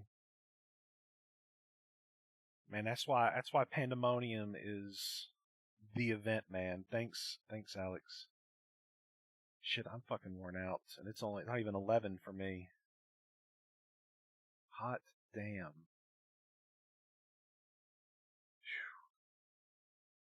Thank you. Thanks for all the grats. Oh man, what a hell of a match. So many good things happened on this show, and Lambs was just amazing. Dean, that was an epic match, the likes of which we'll never see anymore. Oh man. Thanks, Toth. Yeah, we try to put on a big show. Where it's just all over the place. Yeah, man, you put it together. Man, this whole show was badass. You wrote most of the segments too. Pretty much all of them, I think, except for maybe the ones I did. Yeah, man, what a colossal effort, Dean. Just so impressed, man. Great work. Great work. All right, you got any announcements for us, Diener?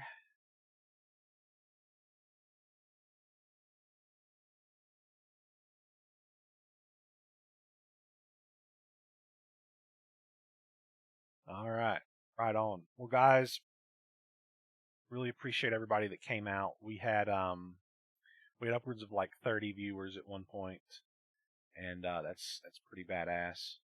Um, so like I can't really complain about any of that. That's just really awesome. Let me make sure this doesn't start playing audio. I don't think I quite have anybody on to raid or anything like that.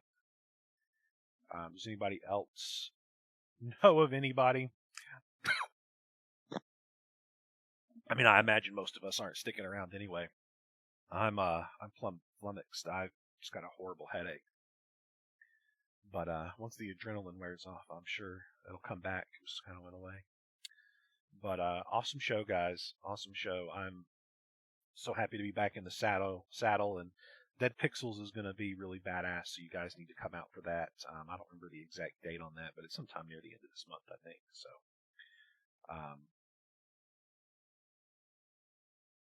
Tiger Lady Buns. Let me look them up here.